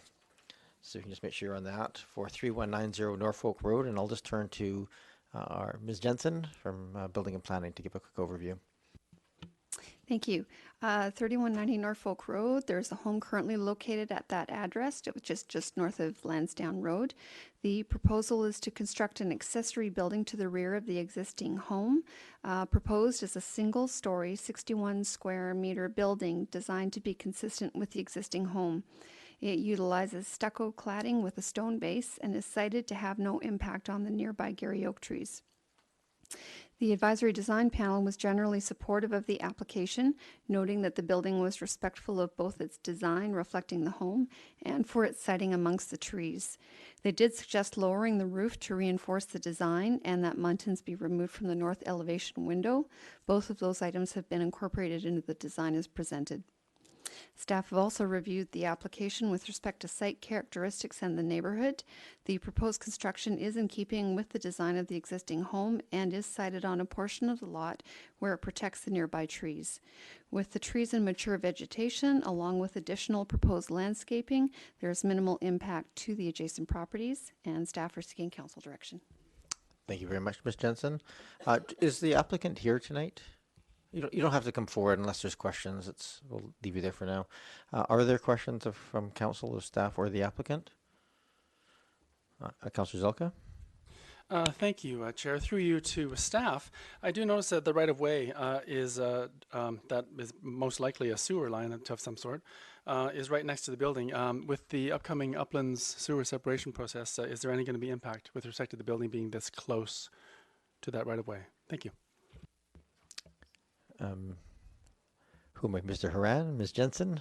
Who would like to take that question?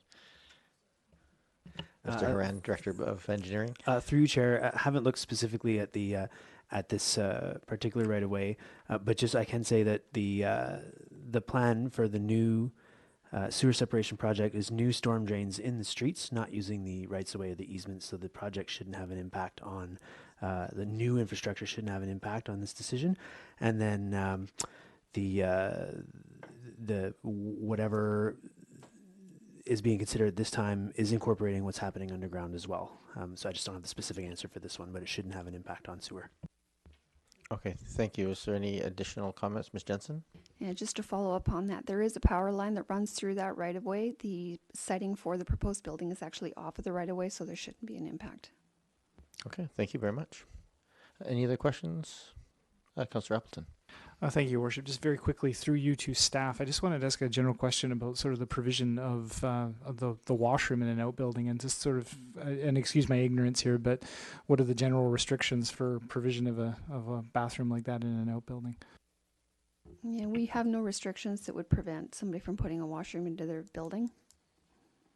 Just as a follow-up, I guess it's restricted to a washroom, right? It can't include like bathing facilities. It couldn't be a full use. It's just a washroom, no shower, those kinds of things. That's right. It's typically a two-piece washroom. Okay. Thank you. No other questions. Is there anybody from the audience who wishes to speak to the application? Not seeing anybody, so I'll bring it back here. Need a motion? Councillor Green?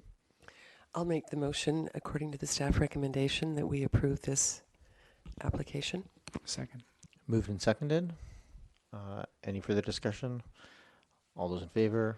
Opposed? Not opposed. So the process here is this is an upland setting and design, and we're sitting as committee. It will go to the next council meeting when we adopt the minutes. This will be approved formally by council. So it'll all be official next week, unless something dramatic happens in the interim. Thank you very much for allowing that to happen. I thought that made sense to deal with that quickly and then get to the more significant item. So back to item number 3 or 10 on the old agenda, which was the Heritage Revitalization Agreement 0005 at 1416 St. David Street. And I will turn it to Ms. Jensen to give an overview of this application. Thank you. So the application for this Heritage Revitalization Agreement proposes to designate the existing building as heritage and allow for a 3-unit multifamily use, pardon me, within the existing legal nonconforming duplex. The agreement would also vary the required parking spaces and the maximum occupiable height due to the presence of the 3rd unit. The Local Government Act contains provisions for a Heritage Revitalization Agreement as a means of allowing redevelopment of a heritage property while respecting its heritage character. It can set, for example, terms and conditions for items such as use and density, which then take precedence over other bylaws, for example, the zoning bylaw. Its primary intent is to preserve the heritage home while allowing some form of benefit to the owner, but the provisions of the agreement must be agreed to by both the owner and the municipality. The existing building is not on the Oak Bay Heritage Register. As part of the proposal, the applicant has offered to designate the home as heritage and place it on the register. A statement of significance was prepared for the property, indicating the home has heritage value for its Dutch colonial revival style. It was constructed in 1911 by Herbert Bunting and Son. The home features a prominent gambrel roof with a mix of window types, including some original leaded glass windows. It historically has been used both as a single-family home and a duplex. In recent history, it has been used as a non-conforming triplex where an upper additional dwelling unit was added to the upper story. The Heritage Commission reviewed the application. They noted that removing the detached garage and on-site paving was a more positive move for increasing green space. Their recommendation was in favor of the Heritage Revitalization Agreement and designating the building. Staff have also reviewed the application with respect to OCB policy, neighborhood context, green space, and heritage preservation, which is laid out in the staff report in front of you, and are now requesting council direction as to the options outlined in that report. If the committee determines they have enough information, the application could be moved forward for bylaw readings, or it could be denied. It could also be referred back to staff if council would like additional information, and the applicant is here to speak to the application. Thank you very much. And I think it's reasonable at this time that we have the applicant come forward. I'm sure there will be questions. We would normally allow you just to say a few words as well, just to give an overview if you have anything to add to what staff have put forward.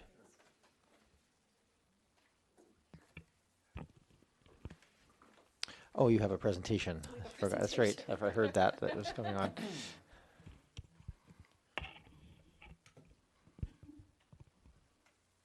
Thank you, Ms. Hopkins, for that help.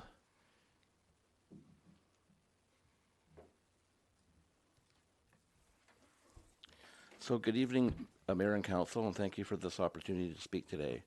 My name is Russ Collins, and I'm representing the applicant, Charlotte Bowman, the owner of 1416 St. David. So as you know, we have made an application under a Heritage Revitalization Agreement to allow for the addition of a 3rd suite to the existing legal nonconforming duplex in exchange for the total upgrade, rehabilitation, and heritage designation of this building. Ms. Bowman originally approached us back in 2017 with a simple request to assist her to renovate her house. The house was in desperate need of upgrades. An energy audit concluded the house to have an energy efficiency rating of R0. Upon reviewing the property, it was determined, because of its non-conforming duplex status, any structural changes would require approval from the Board of Variance. So after discussions with the Planning Department, the following options were considered. 1, maintain the building as a duplex and hope the Board of Variance would support the required structural changes. 2, convert the house back to a single-family home. 3 would be to demolish the house and subdivide the property to accommodate 2 new homes under the current RS5 zone. or 4, undertake an HRA with the municipality, allowing for 3 units within the existing building. Option 2 and 3 were rejected by Ms. Bowman due to her strong personal attachment to both the house and property, and the fact that she could not justify in this day and age a family of 3 living in a 5,000 square foot home. Excuse me. Option 1, maintained as a duplex, was seen as an uncertain process as it requires proof of hardship in order to garner approval. So recognizing the need for creative housing solutions and preservation of both heritage and green space, Ms. Bowman felt the HRA was the best option for both herself and the community. So while the house is located in a predominantly single-family area, there are a number of multifamily dwellings in the immediate vicinity. Most notably is a 6-unit townhouse development directly across the street, as well as numerous multifamily buildings less than a half a block away on Oak Bay Avenue and Newport Avenue. The building history, the house was built in 1911. In 1940, it was converted into a legal duplex. In 1962 and 1963, 2 additions were added to the main floor. In 1974, the house was bought by the applicant's parents, and in 1975, an unauthorized 3rd suite was added to the attic and has been operated as a 3rd unit dwelling since that time. So this house is one of the few remaining examples of the Dutch colonial revival style, which is characterized by a 2.5-story massing beneath a cruciform gambrel roof and bell-cast eaves, horizontal soffit brackets and dentil trim, Palladian oriel and leaded stained glass windows, lap wood and shingle siding. So under the HRA application, the proposed changes to the west elevation include the removal of the contemporary addition that was not, as you can see, sympathetic to the original style of the house, with a more sympathetic treatment that will enhance both the appearance and function of the house. Proposed changes to the north elevation involve reconfiguring a number of windows as well as relocating the upstairs entrance. And then during the hazmat remediation, when the interior framing was exposed, it was discovered that many of the current windows are not original in style and location and were most likely substantially altered during the renovations in the 1960s. So this proposal plans to return many of the windows to their original configuration and locations. And we actually went back to Heritage and Committee and talked to them about this, and they supported the changes that we've brought forward now. So over the years, the house has had many different roofing materials, with the latest metal roof being added in the mid-1990s. A new, more sympathetic metal roof is being proposed for the structural, environmental, and aesthetic reasons. It will incorporate a more traditional color and style and was unanimously supported by the Heritage Commission. The landscaping will include an increased urban tree canopy from 20 to 36%, a decrease in front yard hardscape from 45 to 25%. The application allows for 4 off-street parking spaces, 2 electric car charging stations, and a designated bike storage area. This proposal preserves and enhances the current streetscape by adding significant landscaping screens to the parking area and opening the front, which is, we're talking about the front entrance, like eliminating some of the plantings there, to accentuate the views of the home from the street. Canvassing of the neighborhood took place on 3 separate occasions starting in mid-October of 2018. The following map indicates the results of these efforts. A total of 22 houses were visited, 10 were in support, 5 were neutral, 3 were against the project, and 5 were unavailable. Through information gathered from canvassing, we amended the proposal to address any legitimate concerns that arose. In hindsight, neighborhood consultation should have been undertaken earlier on in this process in order to minimize any misunderstandings around this proposal. So the key development issues facing Oak Bay today are, number 1, lack of alternative housing options, 2, protecting its heritage buildings, and 3, protecting and maintaining the urban tree canopy. We believe this proposal embraces all of these objectives. The following is taken directly from the HRA report prepared by municipal staff. The application to accommodate a third dwelling unit within the building also satisfies those policies where the OCP indicates that triplexes are an appropriate form of infill housing. Both OCP policies and the district's heritage plan support the retention of heritage homes, as well as protection of landscapes. These policies alone would support the preservation and restoration of the home. In summary, this proposal decreases the square footage of the house, increases green space and urban canopy, provides 4 off-street parking spaces. The house has a walkability score of 82, which is significantly higher than the average Oak Bay average of 61, making the location less car reliant. Maintains and enhances the current streetscape, provides alternative housing solutions as outlined in the OCP, and preserves and protects part of Oak Bay's heritage for future generations. So in conclusion, during the last municipal election, there appeared to be a consensus of those on council of the importance of retaining our community heritage, protecting our vanishing neighborhoods, providing alternative housing, while protecting our streetscapes and safeguarding the environment. We feel that this proposal ticks all those boxes and is a win-win for our client and the community. We hope you as council still see these policies as described in our OCP as important, and you can support this proposal. Thank you. Thank you, Mr. Collins. I'm going now to the council to see if there's any questions, or sorry, to the committee to see if there's any questions of the applicant or of staff. Surely there's at least one question in this. No? I have it.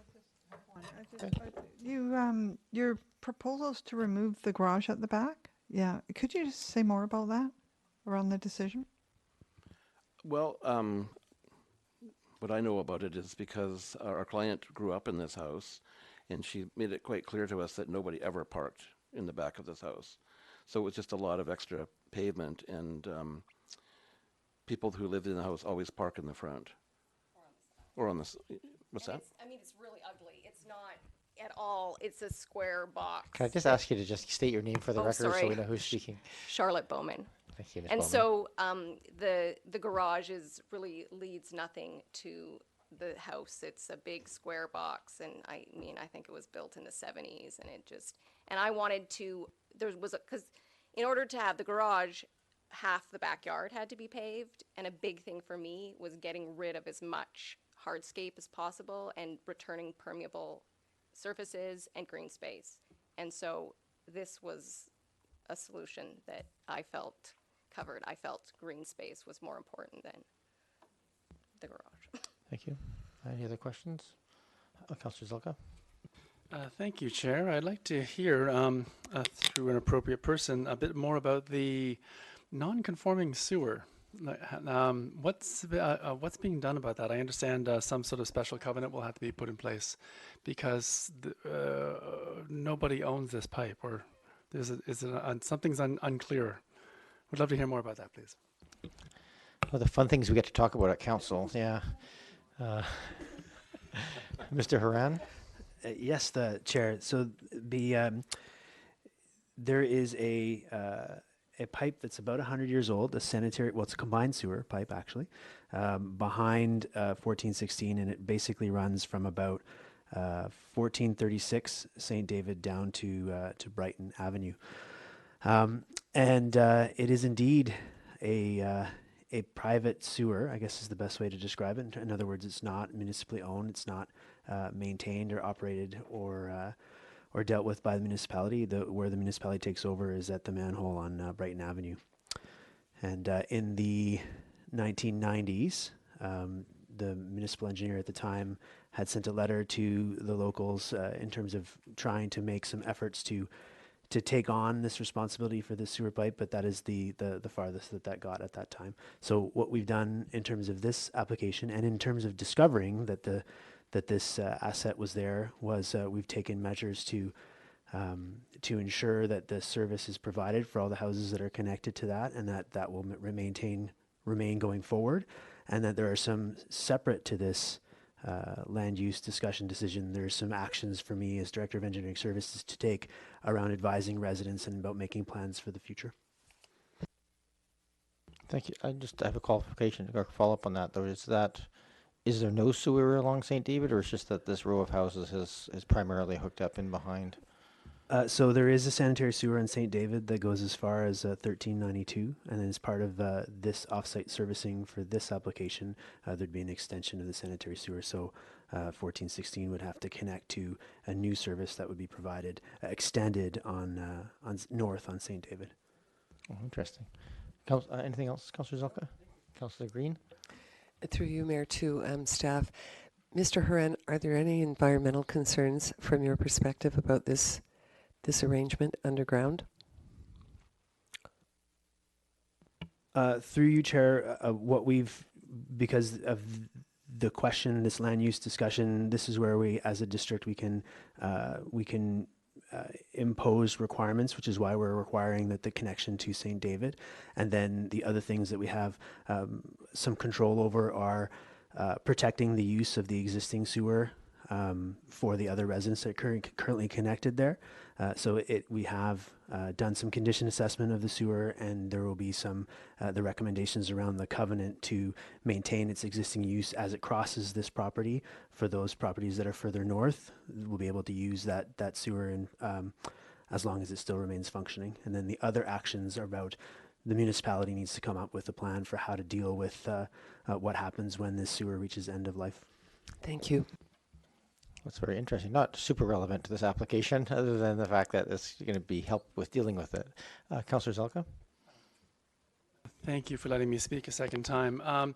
With respect to our integrated liquid waste management efforts around the sewer separation process within the uplands, once that process is done in about 20 to 40 years, knowing that this now exists, will we be able to say that Oak Bay is now completely separated its sewer with, or is this something that might potentially need to be footnoted going forward, just with respect to what needs to be done in this area?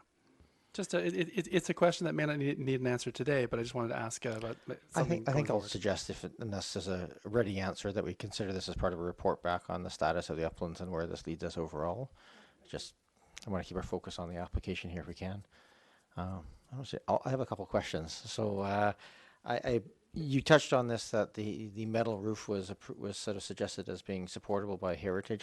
It strikes me as being incongruent with the Heritage House. So can you just as the applicant, can you explain why the choice of replacing the metal roof with a metal roof was given there on this application?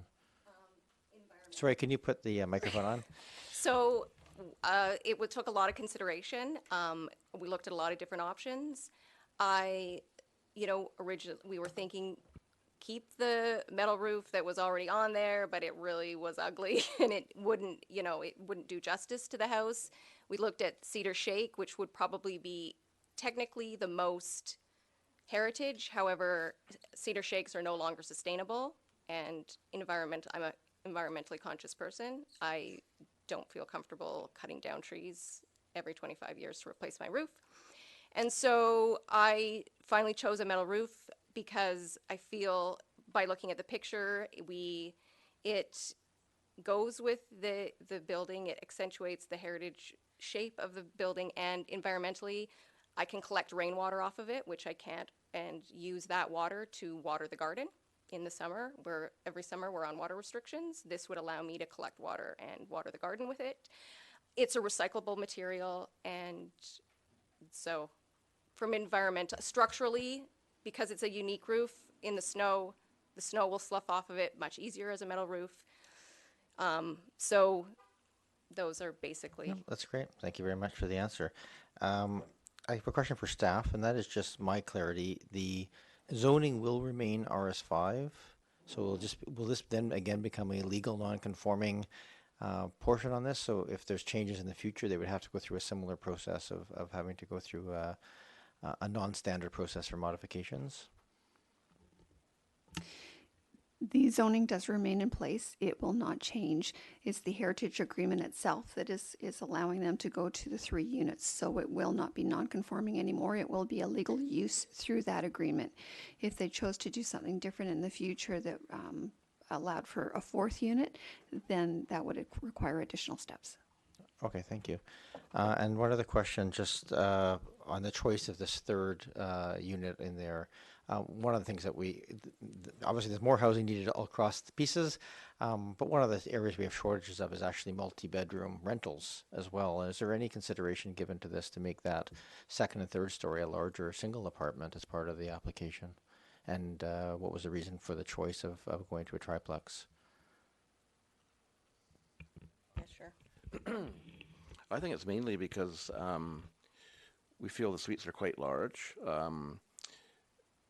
Charlotte has a need for the main floor suite. She's going to be living here during the week while her daughter goes to school, and then she's going to have the other next level has 2 bedrooms, and the upper floor is more of a, I won't call it a bachelor, but kind of a studio. It's a little bit small to call them bedrooms up there, but it just felt like the right thing to do. It's an alternative. It's just nice to have these different options instead of one big suite upstairs. It just felt better to, I think, have the 3 different choices. No, fair enough. I just was curious about that approach to it. And I guess the only other question or just observation I would have on this is that I appreciate that the triplexes are recognized in the OCP as a viable housing source, and they are, but they were amongst the lowest of all the approval ratings that we had. There was almost at around 1/3% agreed or strongly agreed that they would be a viable housing option. So I'm always a bit cautious in these situations to look at triplexes just because of that very low approval rating in that process. However, there's obviously a lot of support for using these old houses for higher density homes as well. So I think I saw a hand, Councillor Ney and then Councillor Green. Just very quickly, through you, Mayor, to the applicant. You've described, staff report tells us that you made an effort to consult your neighbors, and we've got a number of letters here, and I'm just wondering if you could describe to us your process for doing that. Well, the consultation was undertaken by my partner Martin and I. We went out and knocked on all the doors. After the date of those letters. Yeah. That's why We spoke to some of those people that wrote those letters also, and some people have different opinions, but we had, I would say, fairly good support for what we were doing, and then a few people that just wanted to stay, remain neutral. We had one person 2 doors over that didn't even want to talk to us, even though we felt it'd be nice to be able to explain our client side of what we're doing, but they weren't interested. So you can only do what you can do. So we tried our hardest to get everybody, and there's also someone on the road behind us that we were told not to bother because there's someone that's quite ill there or something. So that's one of the reasons we didn't speak to one of the neighbors. Thank you, Councillor Ney. Councillor Green. Thank you. Just a couple of comments. I think this really points to the need in some ways for some leadership on neighborhood consultation from the municipality. I think it would behoove us to maybe develop some kind of a model that is used also by the City of Victoria, where they have a mandatory consultation model for development, and it doesn't have to be onerous, but it just demonstrates goodwill on the part of the developer and gives the information that the community needs. Secondly, I know the triplex was lower down on the survey for the OCP, but the OCP was completed. That survey was over 5 years ago. In that last 5.5 years, the housing crisis in the region has escalated. So I think, I think there may be more need for this kind of housing type. Thank you. Thank you very much. Councillor Braithwaite. Thank you. You reminded me that I did want to ask a question, and it's in regards to parking, because I know that in some of the letters there was a really big concern about parking around that neighborhood, and I know that you've reduced the number of or you'd like to reduce the number of parking stalls from 6 to 4. So can you just touch on that and about how the parking might affect the surrounding neighborhood? Again, we feel that having 4 parking stalls is adequate for this property. The owner is going to have 1 vehicle most of the time parked on one side of the house, and there's going to be 1 parking stall for each unit on the right-hand side or the north side of the property. It's such an excellent location for walking and the bus and things like that. So we strongly feel that people that could live here could easily live there with 1 vehicle per unit. So as I said, this is my family home. So my parents bought it, and I've spent the majority of my life living there. And so I can tell you, it's, you know, my whole life, it's been 3 suites. In that whole time, there has never been a tenant that has 2 cars. So it's either been single old ladies or an older couple or a younger couple, but there's always been either 1 car or no car. So I know that there's been letters in regards to parking, but I can tell you that never has anyone ever come over to my house and not been able to park on the street right in front of my house. So I'm, you know, people, I don't know people, differences of opinion, but from my personal opinion and what I've witnessed, I don't look out my house and see cars parked on the street in front of my house. So granted, I have not lived there full time, but every time I go to the house, I park right in front of the house. So that's, and you know, I never use my car once I'm in Oak Bay. That's why I love it. Thank you very much. Any other questions? Not seeing any, so we'll go to the audience at this time. If anybody wishes to come forward, you're more than welcome to do so. Comments, questions are welcome. All right, last chance. I'm not seeing anybody coming forward, so we'll come back to this table. This is really the chance. That was a chance for questions. We have a chance for comments now, although I think people have already made comments. You're welcome to make more. We have options in front of us. You need a motion from council to speak to is probably the simplest way to manage the debate. I'd like to move that we consider option 1 as laid out in the staff report. Second. This is to recommend to council to do first and second reading and set a public hearing date at the next council meeting. Okay. Any further discussion on this? Not seeing any. Then I will call the question. All those in favor? Opposed? None opposed. And just so people understand the process here, we are sitting as committee, not as council. So we're not making decisions here tonight. We've essentially assessed that it has enough merit to go to public hearing. So it'll go to first and second reading at the next council meeting. We will set a public hearing date, which would be expected in September. We typically don't do those during the summer months. And then at that point, the public hearing will happen, and then we'll have a review of that by council following the public hearing. There will be notification given for that public hearing to invite a broader audience to comment and provide feedback. So thank you very much, everyone, for their feedback, and thank you for the applicant for bringing that forward. We are now on to item number, regional context statement number 5 or 12, depending on which version of the agenda you're looking at. Give the people a second to leave the room. So again, we have, I believe, the Ms. Jensen, the manager of planning here, to give an overview of the regional context statement. Thank you, Chair. So as Council may recall, the Capital Regional District adopted a new regional growth strategy in March of 2018. That new strategy replaces the previous one that was adopted in 2003. So ultimately, the intent of the strategy is to guide decisions on growth, change, and development within the entire regional district. The Local Government Act, which is provincial legislation, also requires that each municipality's official community plan, so that's the municipalities that are within that regional district, must also include a regional context statement to show how the community plan is consistent with that regional growth strategy. A context statement was included in our official community plan when it was adopted in 2014, but now needs to be updated to reflect the new growth strategy. The growth strategy itself is similar in terms of its key objectives to the previous growth strategy. For example, it has objectives speaking to managing growth, environment and infrastructure, housing and community, transportation, and economic development. They have, however, added 2 additional objectives to address food systems and climate action. So the proposed regional context statement for the district now also addresses those 2 objectives, pointing to policy that is already set out in the community plan for those topic areas. The proposed update to the regional context statement has been under review by CRD staff in anticipation of moving the statement forward to the regional board for their review.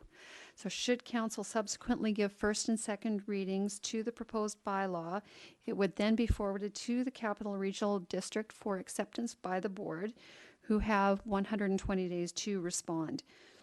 If it is accepted, then the district would hold a public hearing and consider adoption of the revised context statement. So staff are looking for direction from council at this time. Thank you, Ms. Jensen. Councillor Green? Thank you, and through you, Mayor, to Ms. Jensen. I think this is a great report. I'm really impressed with how you integrated the new regional context statement with our own and how you made the changes, and everything fits together really well. And I'm very happy about the additions of food, urban food systems and climate change. I also particularly like the sections on housing and also on economic potential and the multimodal connectivity and mobility regarding transportation. So thank you very much. Really impressed. That wasn't so much a question, but a very lovely comment. No, that's good. I'll accept that as well. Are there any questions of staff? Councillor Patterson. Thank you, Mayor. This is about the regional districts establishment of a monitoring program following the adoption of the regional growth strategy. I'm just wondering if you could perhaps explain, or the Building and Planning Department could explain what that monitoring program entails. For instance, we're amending there's a proposal here to amend our OCP to include the other categories in this, which I understand. And is that the limit of monitoring by the CRD and for the regional growth strategy? Ms. Jensen? Thank you. Through you, Chair. So the legislation is, through the Local Government Act, is very clear in what the regional context statement is supposed to do. So in other words, show how it is consistent with the regional growth strategy, and if not, how it will become consistent over time. So in terms of moving forward, the growth strategy itself has targets in it that speak to the targets of the Capital Regional District, not necessarily the policies and objectives that we already have set out in the official community plan. So there is no formal monitoring moving forward, but we each have our own targets. Thank you. Any other questions? I just had one quick question on this, and I know part of this process, it refers to the CRD board, but it also goes out to other external agencies, so there's a fairly large list there of people who get to respond to our OCP changes.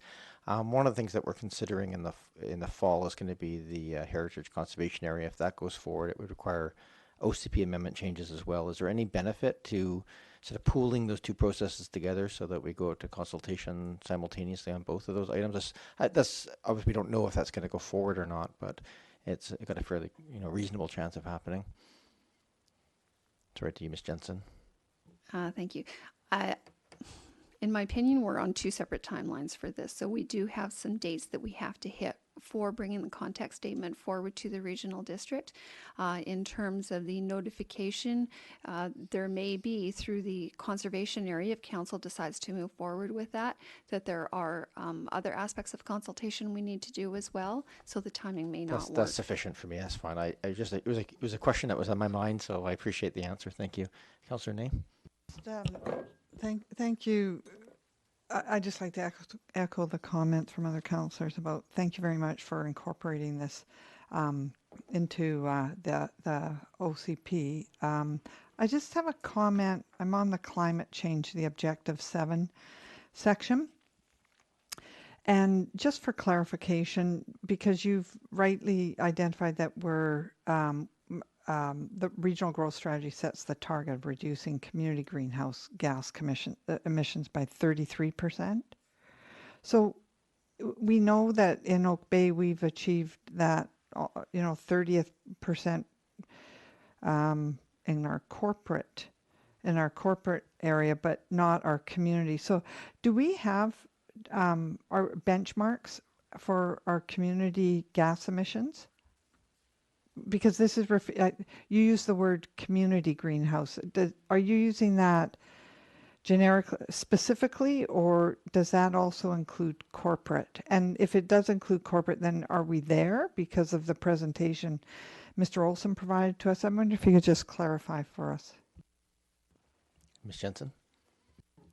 Yeah, to clarify, that is very much just the corporate levels, not the community. So through you, Mayor. Yep, thank you. Would we want to specify community in this, or just, is there any value in separating them out for clarity? I'm just wondering. I think that would be more of a process that we'd have to go through if council wants to take the next step. And there have been discussions recently at council about the climate emergency and Blue Dot initiatives, just different aspects that are out there going through council strategic priorities or otherwise.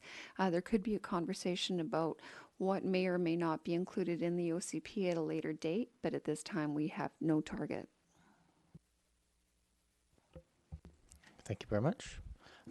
Councillor Zelka? Thank you, Chair. I wanted to ask if it's not too late to add, excuse me, if it's not too late to add an organization to the formal referrals. I noticed that the School District 61 is one of the organizations being referred to, but I do also know that the French School Board, the CSF, Conseil Scolaire Francophonie de la Colombie-Britannique, also known as School District 93, is looking at extending their services into Oak Bay proper. Recently they took off a long-term lease on the Sunshine School. I think it's called Sunshine School on Bank Street. I was just wondering whether we should include them or at least consider including them as a formal referral since they are looking at us. I'll give it to staff for comment. It'll be our choice if we want to add it or not, but is there any recommendations from staff on adding that? What would be the logic of a cutoff there in terms of who we refer to? Some of those come directly from legislation. So in that section of referrals, when you're doing an OCP amendment, it does speak specifically to organizations such as school districts, such as First Nations, such as adjoining municipalities. So this list was distilled down to address specifically that. If council wishes, we can certainly add other organizations in. Okay. If I may just add an element of that. We are in School District 93 and at the same time simultaneously in School District 61. They both overlap in Oak Bay. So I don't know whether that's relevant or not, but if legislation says we have to include the school boards, then that would say we would have to include them. Thank you. Thank you, Councillor Zelka. Any other questions of staff? I'll go to Councillor Green. Did you? Oh, I was going to make a motion. Okay, otherwise we just need to go to public. If there's anybody from the public who wishes to speak to the changes to the regional context statements, please come forward. Oh, if you just wait, sit down, turn on the microphone, and then give your name so we have it on the record. My name is Steve Bowker. I live beside Quimper Playground. Welcome, Mr. Belker. I have no problem with this report. It's very well done, and as usual, Oak Bay gets to say, well, we're already doing that. It's a well-planned community, so what else would they expect? I do have a question, though, about the originating report from the CRD Regional Growth Strategy, which is, you can probably click on and open if you wish to. Their table 1 on their page 7 of their paper report. And table 1 is the demographic projections. And I don't know if you've looked at them, but you should. Yes, so you're referring to the fact that our projections are downwards. Our projections, we are the only community where the projection is downward. We're going to go from 18,000 people to 15,000 people, a drop of almost 16%. The number of households rises a bit, but not by much. And of course, what this is because we're aging in place. We have a preponderance of baby boomers in this community and older retirees. And the baby boomers right now are in the middle of retiring. And they're not going anywhere. They're going to stay living in Oak Bay. The 3,000 less people you see are widows, right? Over the next 20 years, 3,000 halves of a couple are going to die just because of the aging process. And so what you have is fewer people living in the same houses. Okay, that's what we're looking towards. Now, in our OCP, we project a 0.6% increase per year of population. What we're actually looking at is a minus 0.6% decrease in population as far as these projections are concerned. Now, my question is, has anybody from the CRD approached us about this? Do they realize, is there a special statement? Are they treating Oak Bay as a special situation because of this? I can partially answer that, and maybe Mr. Horan or one of the building and planning members can answer that question. There's essentially a formula-based numbering system. And so that it changed. It's gone through a couple of iterations where those numbers have shifted quite dramatically. And maybe I'll turn to Mr. Anderson if he has sort of a more specific breakdown of how those numbers came to be.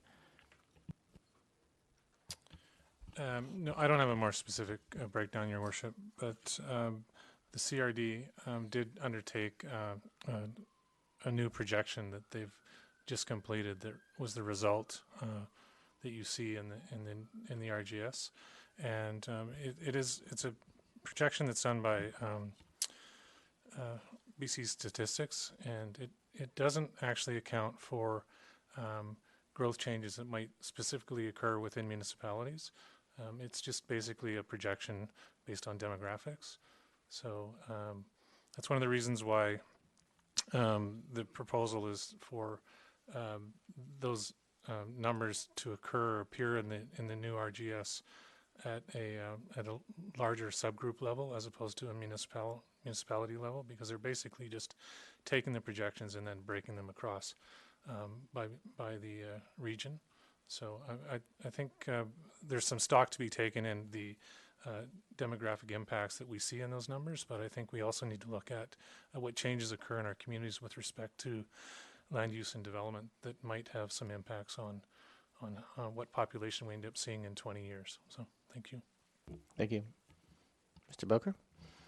Of course, the demographics are going to make it easier for reaching all of our objectives. As the baby boomers retire, there's going to be less cars going downtown to jobs, right? Our carbon footprint is going to go down. Our single person in a single car footprint is going to go down. It's going to be easier and easier for us to meet the environmental objectives that the regional district want, whereas all of the other communities, it's going to be harder and harder to meet them. So it's things like that those numbers point out. If you were opening a retail business in Oak Bay, you should be very worried. I don't know if there's anything we can really do about it. It's a natural aging process. It's because we've got a predominance of baby boomers living here, and it's a retirement community. I don't think there's anything we can do about it, so we have to plan for it.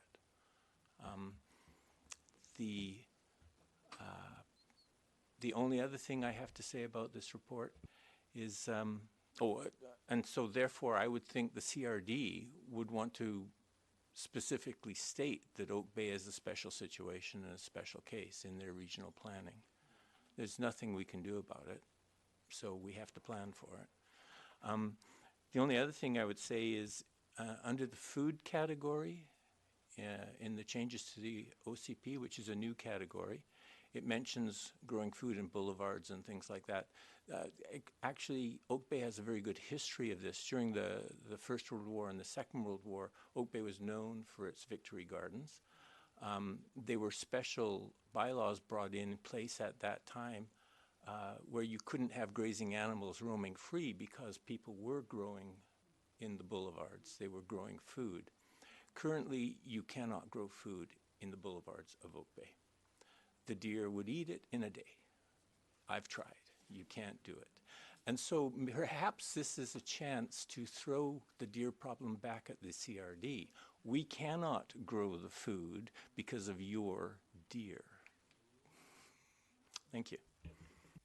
Thank you, Mr. Becker. They're really technically the province's deer, not the CRD's, but we can make the argument either way. And I will say, I think one of the targets of this council in looking at our housing needs assessment and our housing policy going forward is to not give up, but to try and find ways that we can allow people to move laterally in our community and free up some of those homes to have families come in. So hopefully it's not all doom and gloom. Hopefully we have a chance to address some of those demographics in time. Welcome. I just have to turn the microphone on again there, Ms. Cumming. Please. If you just state your name for the record. Yes, Marion Cumming, resident in Oak Bay. And I'm certainly grateful to hear about this amazing report and looking forward to reading it. And I was thankful that you, Mayor Murdoch, brought up the comment on the Prospect HCA, the Heritage Conservation Area. And just recently I had a couple of calls from a neighbor, Dr. Jim Piercy, who lives almost directly across from Annandale, a portion of which was purchased by developer Mike Miller, who is apparently proceeding to build a very large house there. And it just occurred to me that there might be an opportunity to bring in the idea of appropriateness in this regional growth strategy. The Dr. Piercy said he's recently photographed a shell midden that was uncovered.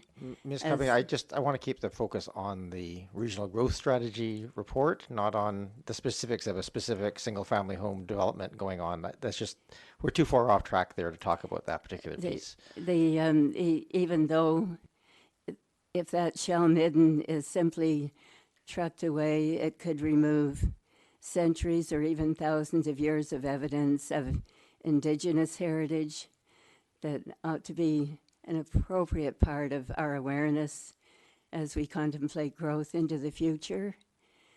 Dr. Piercy mentioned that he has approached both parks and staff and sounded rather frustrated about the implications. So it's just my hope that we can think in terms of appropriate growth. And thank you for letting me have a few words. Yeah, no, sorry, and I don't mean to cut you off at all. We don't want to go down to the point of talking about that. If that issue has been raised with staff, then they have an obligation to look at that as part of our responsibilities. So thank you very much. Thank you. Yeah.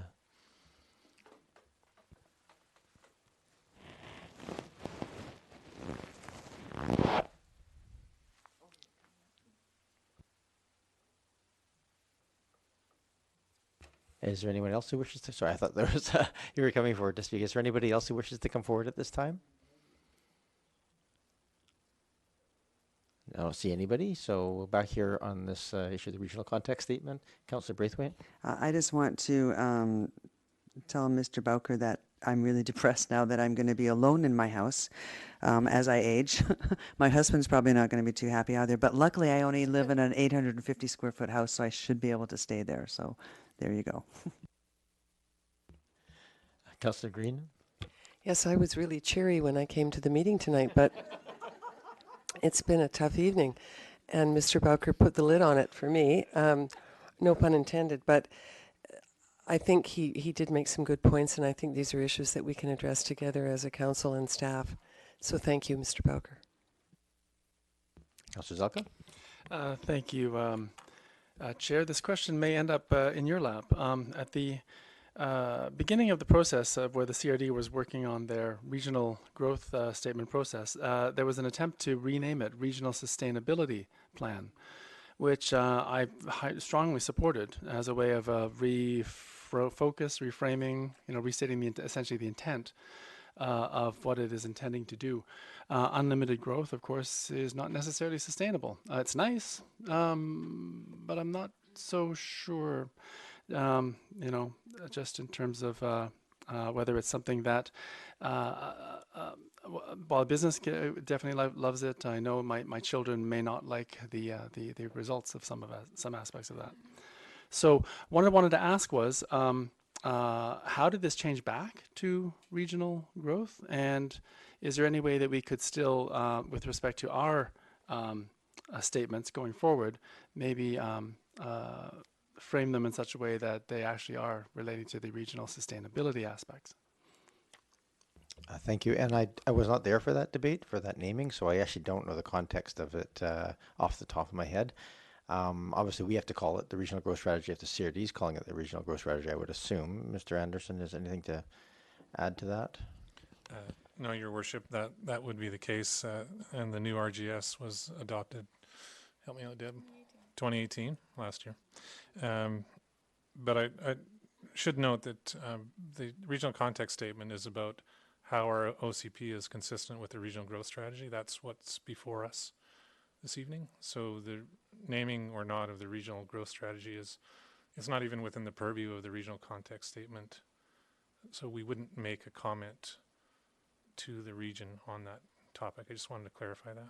Thanks. Okay, thank you, Mr. Anderson. Councillor Zelka? And while I appreciate the clarification, while I could get depressed about certain things, I was depressed already. The fact that we've it's been changed back to a more of a traditional growth model, so I just wanted to leave it at that for now. Thank you. Oh, thank you. This was a very difficult regional growth strategy, as I recall. It was went through and having to go through arbitration and other aspects. So. Councillor Braithwaite, then Councillor Green. I was actually just going to move the recommendation, if that's all right. I'll move the recommendation that Council consider the amended regional context statement as set out in the Oak Bay Official Community Plan, and then following the A, B, and C, that is below. If you want me to read them, I will. It's fine. Okay. Second. Moved and seconded. Is there any other discussion on this? Councillor Zelka? So the last question is, I presume this is coming to a public hearing in the fall. How does this go? How will this work in terms of public having input in terms of the final statements? Thank you. I can go over that. Or Ms. Jensen seems to have it handy at hand. So, Ms. Jensen. Thank you. Once we have notification back from the regional board as to whether they have accepted the context statement or not, if they choose to accept it, then it will come back here. We'll come back to council to set a public hearing date. At that time, we'll send out for the formal referral so that we have that information leading into the public hearing. Thank you very much. Any other discussion? Seeing none, I'll call the question then. All those in favor? Opposed? None opposed? Thank you very much. We have item number 6/13, our draft annual report. I guess I'll turn to Ms. Varela, our CAO, to give a quick overview. And I just want to express my appreciation for the very lengthy memorandum you put on there to address questions raised within the community as best you could. So I'll give it to you to give an introduction. Thank you, Your Worship. So this really was a cooperative effort between staff and council. You first saw the calendar for the annual report at your workshop on May 16th with numerous benchmarks right up until July 22nd, which is when we hope to see council adopt. Lots of work has gone into this report, and we hope this hits the mark of continued improvement year over year for the way in which the district reports its information. The report actually increased in size from 78 pages to 104, and the number of photos decreased before anybody calls us on that. So there's actually more content this year. Two of the things we're happy about is the forward-looking lens. We heard that very clearly, that was an expectation of council, and we hope you take this as a good step in that direction, as well as the inclusion of standardized metrics. So where available, we've done the last 2 years, and again, we hope to continue using those and improving on that.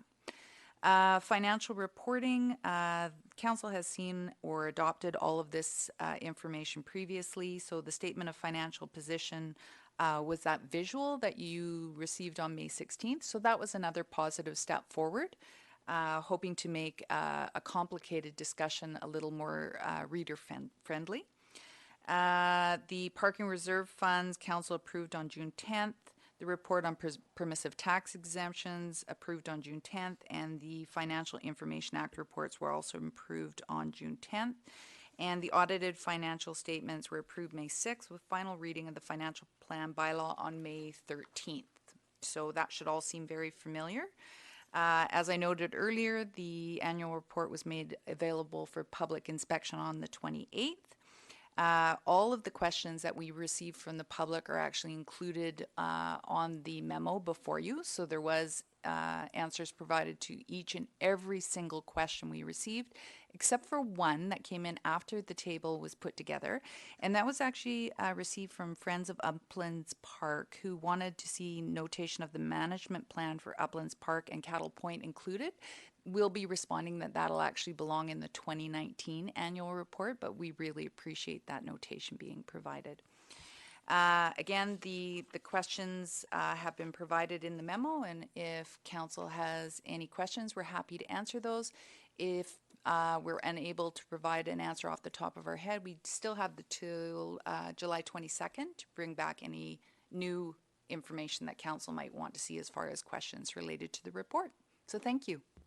Thank you, Ms. Varela. And I'll take questions now, and then we'll go to the audience, and then back here again for discussion. Are there any questions of staff? Or I was going to say they were the applicant, but there really isn't such a thing. Councillor Zelka? Well, our CAO is the applicant in this case, or the proponent. A couple of key words are used that make sense, I'm sure, to council and to staff, but just for clarification with respect to what they mean to the public. On question number 4 says that discussion of future tax increases will begin again with the next budget cycle. So when does the next budget cycle begin, please? We are actually at the staff level just beginning to develop that program. So again, as in the past year, what you've seen staff deliver is very detailed calendars for council's endorsement. So we look forward to bringing that conversation back to the table. And I'm very much looking forward to that as well. Similarly, question number 2 talks about staff continuing to work on work plans and those sorts of things. In some of our discussions around priorities, there were prioritization. There was discussion of various work plans and various master plans. When might we and the public see those sorts of things coming forward, please? Staff are anticipating bringing an update in the fall. Councillor Zelka. Thank you, Ms. Any other questions? Seeing none. Our turn to go to, actually make sure I don't have any questions to, no, I don't. So anybody from the audience wishing to have comments or questions are welcome to come forward. And I know it seems repetitive, but you just have to turn on the microphone and say your name again for the record. This just helps us with our agenda and My minutes. name is Steve Bowker. Welcome, Mr. Bowker. I like this annual report much better than last year's annual report. I would like to request, going forward, some of the financial statements in this report show both the 2017 and the 2018 years next to each other. And I find those much easier to scan and much easier to read just as a member of the public who's just glancing at this information and not poring over it, than the ones that only show the 2018 numbers. And so I would like to request that wherever there is columns and numbers, including the staff who are earning over 75,000, if there could always be a comparison column of 2017, 2018. Thank you. That's it. Okay, well, we'll take that as under advisement. There's some limits and some financial reporting, I think, for us, but it's a good suggestion. Thank you. Anybody else who wishes to come forward and speak? Annual report. I'm not seeing any. So I'll come back to this table. Councillor Braithwaite. Yeah, actually, Mr. Bowker just reminded me of something that I wanted to ask before, and that is, I know there's a reason that we never see the police numbers in the annual report, but I'm wondering if it's something that in the future we could consider having in there, because I think it's important that, you know, the fire department has to have all of their members in there, as does Municipal Hall and the other areas, but police never have to have their salaries, anybody who's over 75,000 put in the report. So I'm wondering if we could perhaps reconsider that, or if there's something that stops us from doing that. I'll answer this as chair of the police board. We can't legislatively. There's reasons, obviously, if a police officer were to change roles and go into an undercover role, they don't want their name searchable or discoverable in any way, shape, or form. So the names are, I know it's odd, but we're actually not allowed to report them in that way. I believe that's correct, Ms. Varela. Staff would have to confirm, but that is my understanding, Your Worship. Just to follow up then, could we not then just say Officer A with the salary? Just because again, I think it's only fair that we see a list of how much the police officers make as we have to for the fire department as well. And so if we don't have to have names associated with it, we could just have police officer A, police officer B, etc.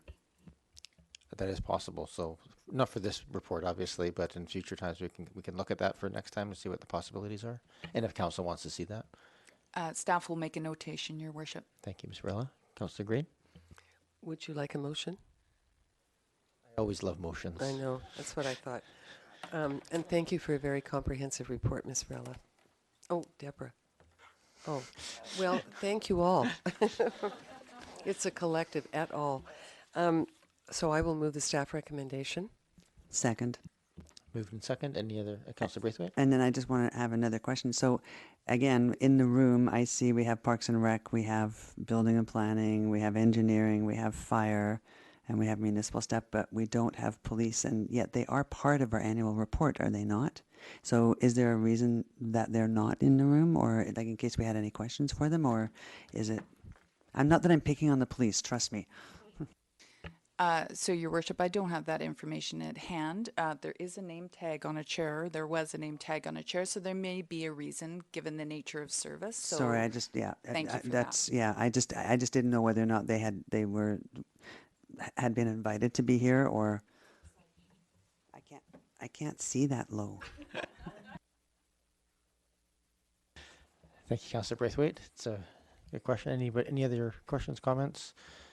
I have a motion on the table. I will just add my expression of appreciation. This has been a pretty iterative process, a significant change from last year.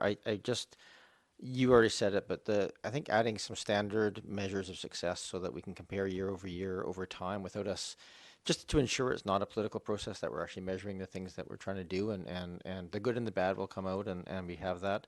And I also want to just reiterate the effort being made over just over the term to incrementally move the budgeting process forward, which will allow us to have the annual report come forward as well, because we would like to get away from these legislative deadlines and into a more meeting the goals of the community and of council and of staff as well. So I really appreciate all the work that's gone in by staff this year, because it's been an enormous amount of work, and I appreciate all that was done there. So with that, I'll call the question. All those in favor?